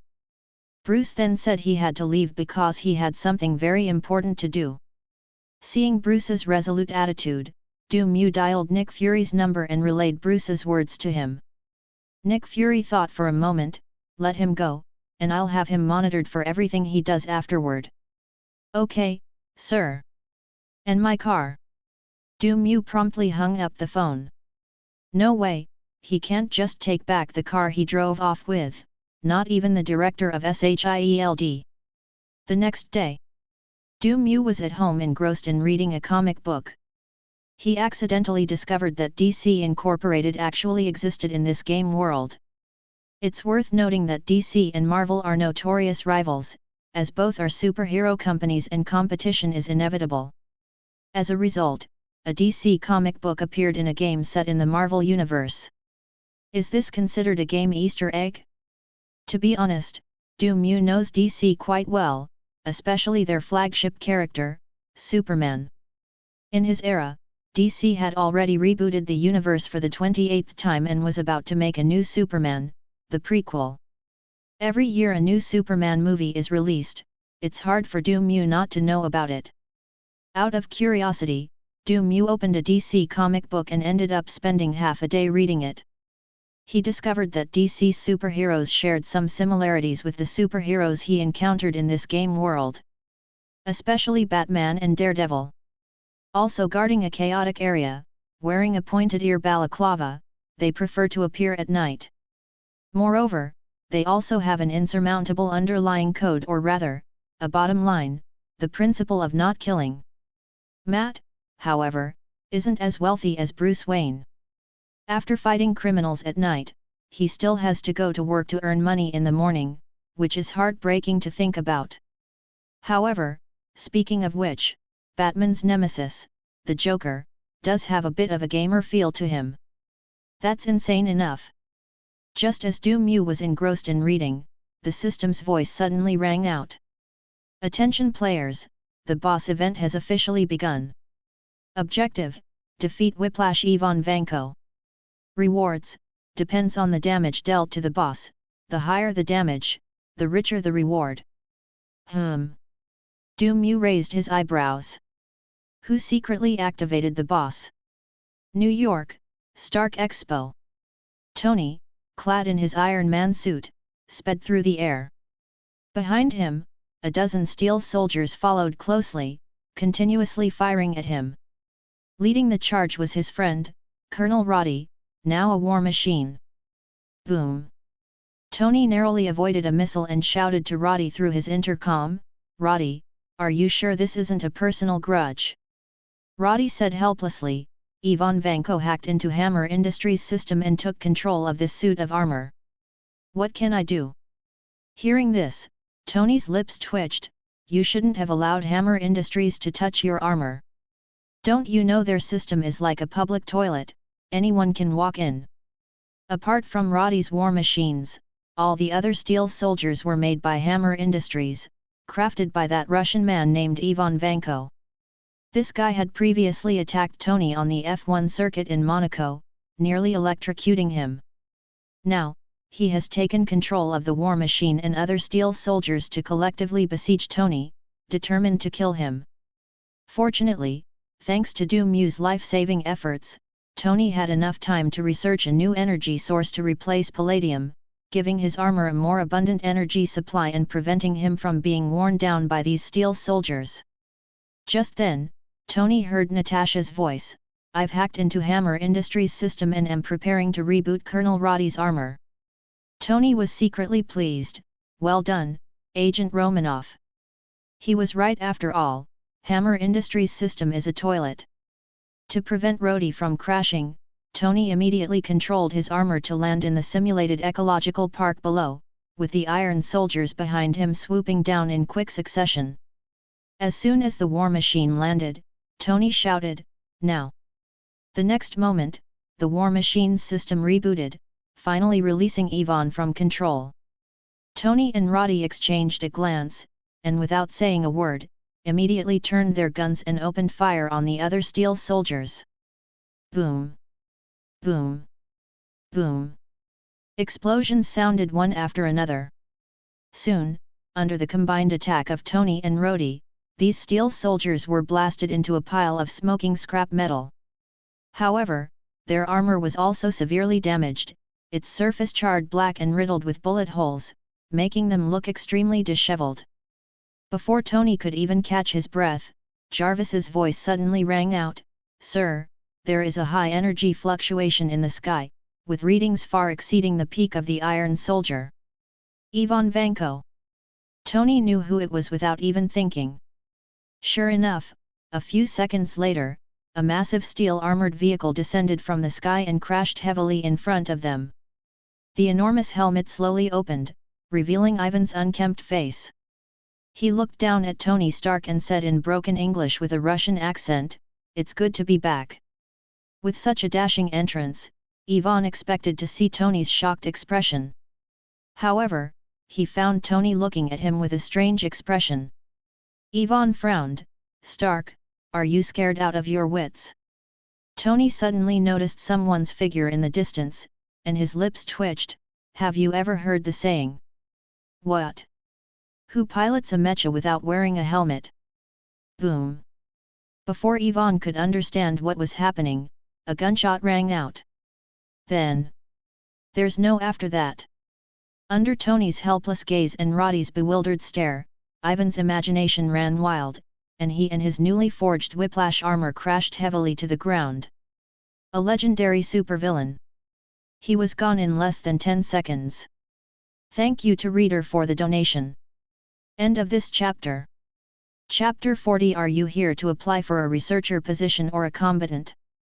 Chapter 40. Are you here to apply for a researcher position or a combatant? Ivan died very suddenly, even somewhat hastily. Before Tony and Roddy could react, he had already collapsed. It's better to arrive at the right time than to arrive early. Mew walked over from a distance, shaking his head and sighing. I wonder what kind of quirk these people in steel armor have. Despite the high defensive capabilities of their steel armor, they all seem to prefer talking with their helmets open. He had just arrived at the scene following the map markers when he saw Ivan sticking his head out and reciting his lines. Who can bear this? Without hesitation, Mew decisively drew his gun and fired. And that's how the scene just now unfolded. Poor Ivan, a supervillain, had less screen time than the steel soldiers he created. The cause of death was not wearing a helmet.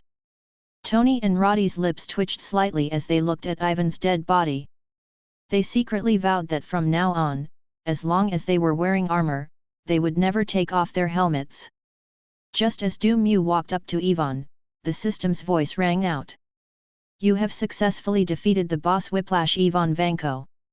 Start calculating damage rewards. Rewards are as follows: 10,000 experience points, 5 free attribute points, equipment Whiplash armor, skill Silent Step, item ladder for free access, item never-ending torch, item unconventional wig.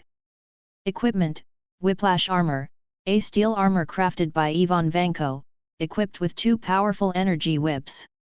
Its drawback is the lack of a helmet, making it vulnerable to attacks from certain old coins.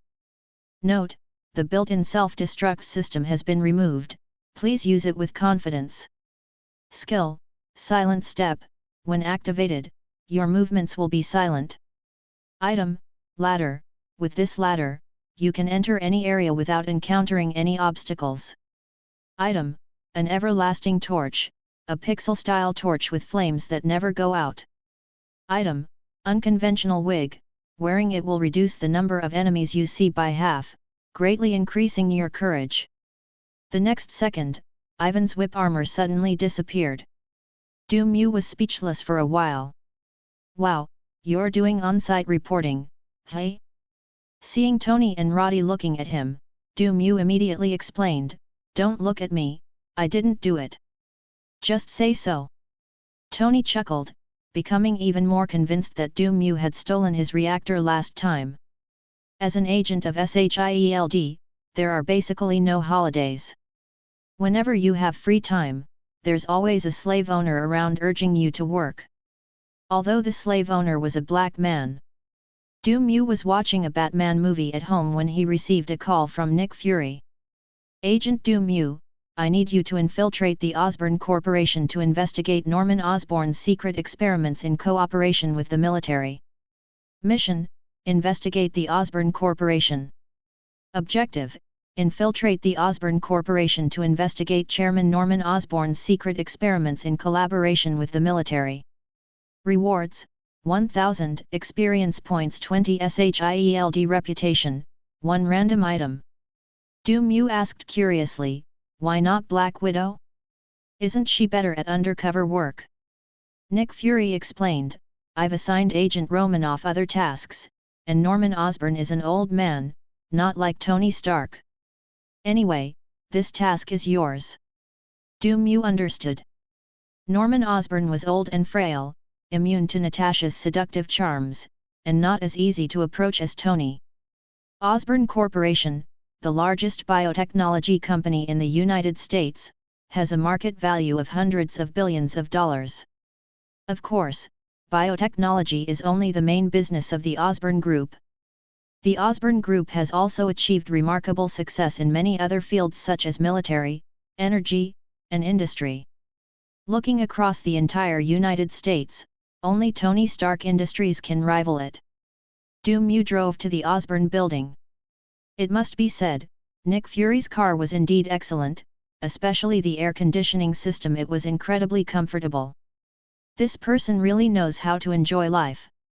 Mew mentally grumbled as he strode into the Osborn building. Guided by the receptionist, he quickly found the Osborn Group's recruitment office. Is this your resume?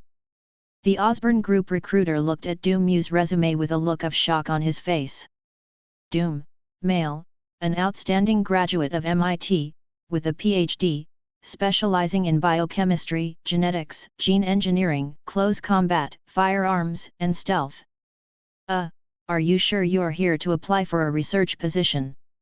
The recruiters were stunned. Are you here to apply for a research fellow position or a combatant position? Yes. Du Mu nodded. As a resume for recruitment, the more exaggerated the better, since it's information fabricated by SHIELD, the other party can't tell if it's true or false. As he expected, the recruiters verified the resumes and found that they were indeed genuine. The recruiter exclaimed, "Wow, your resume is incredible. I'm surprised we've never heard of you before." Du Mu said, "It's normal that I haven't heard of it. I've always been a low-key person." "Congratulations, you have been hired by the Osborne Group." Without much thought, the recruiter hired Du Mu and made him start as an assistant. But Du Mu was not willing. "I don't want to be an assistant. I need an independent laboratory to continue my research project." "What project?" Du Mu took out a bottle of red potion from his pocket. It was the life-saving potion he had given to Blade. "This is what I've been researching, the potion of life. 1 sip will refresh you, 2 sips will keep you tireless forever, and 3 sips will grant you immortality." "Well, I can't do that, but it can cure most diseases."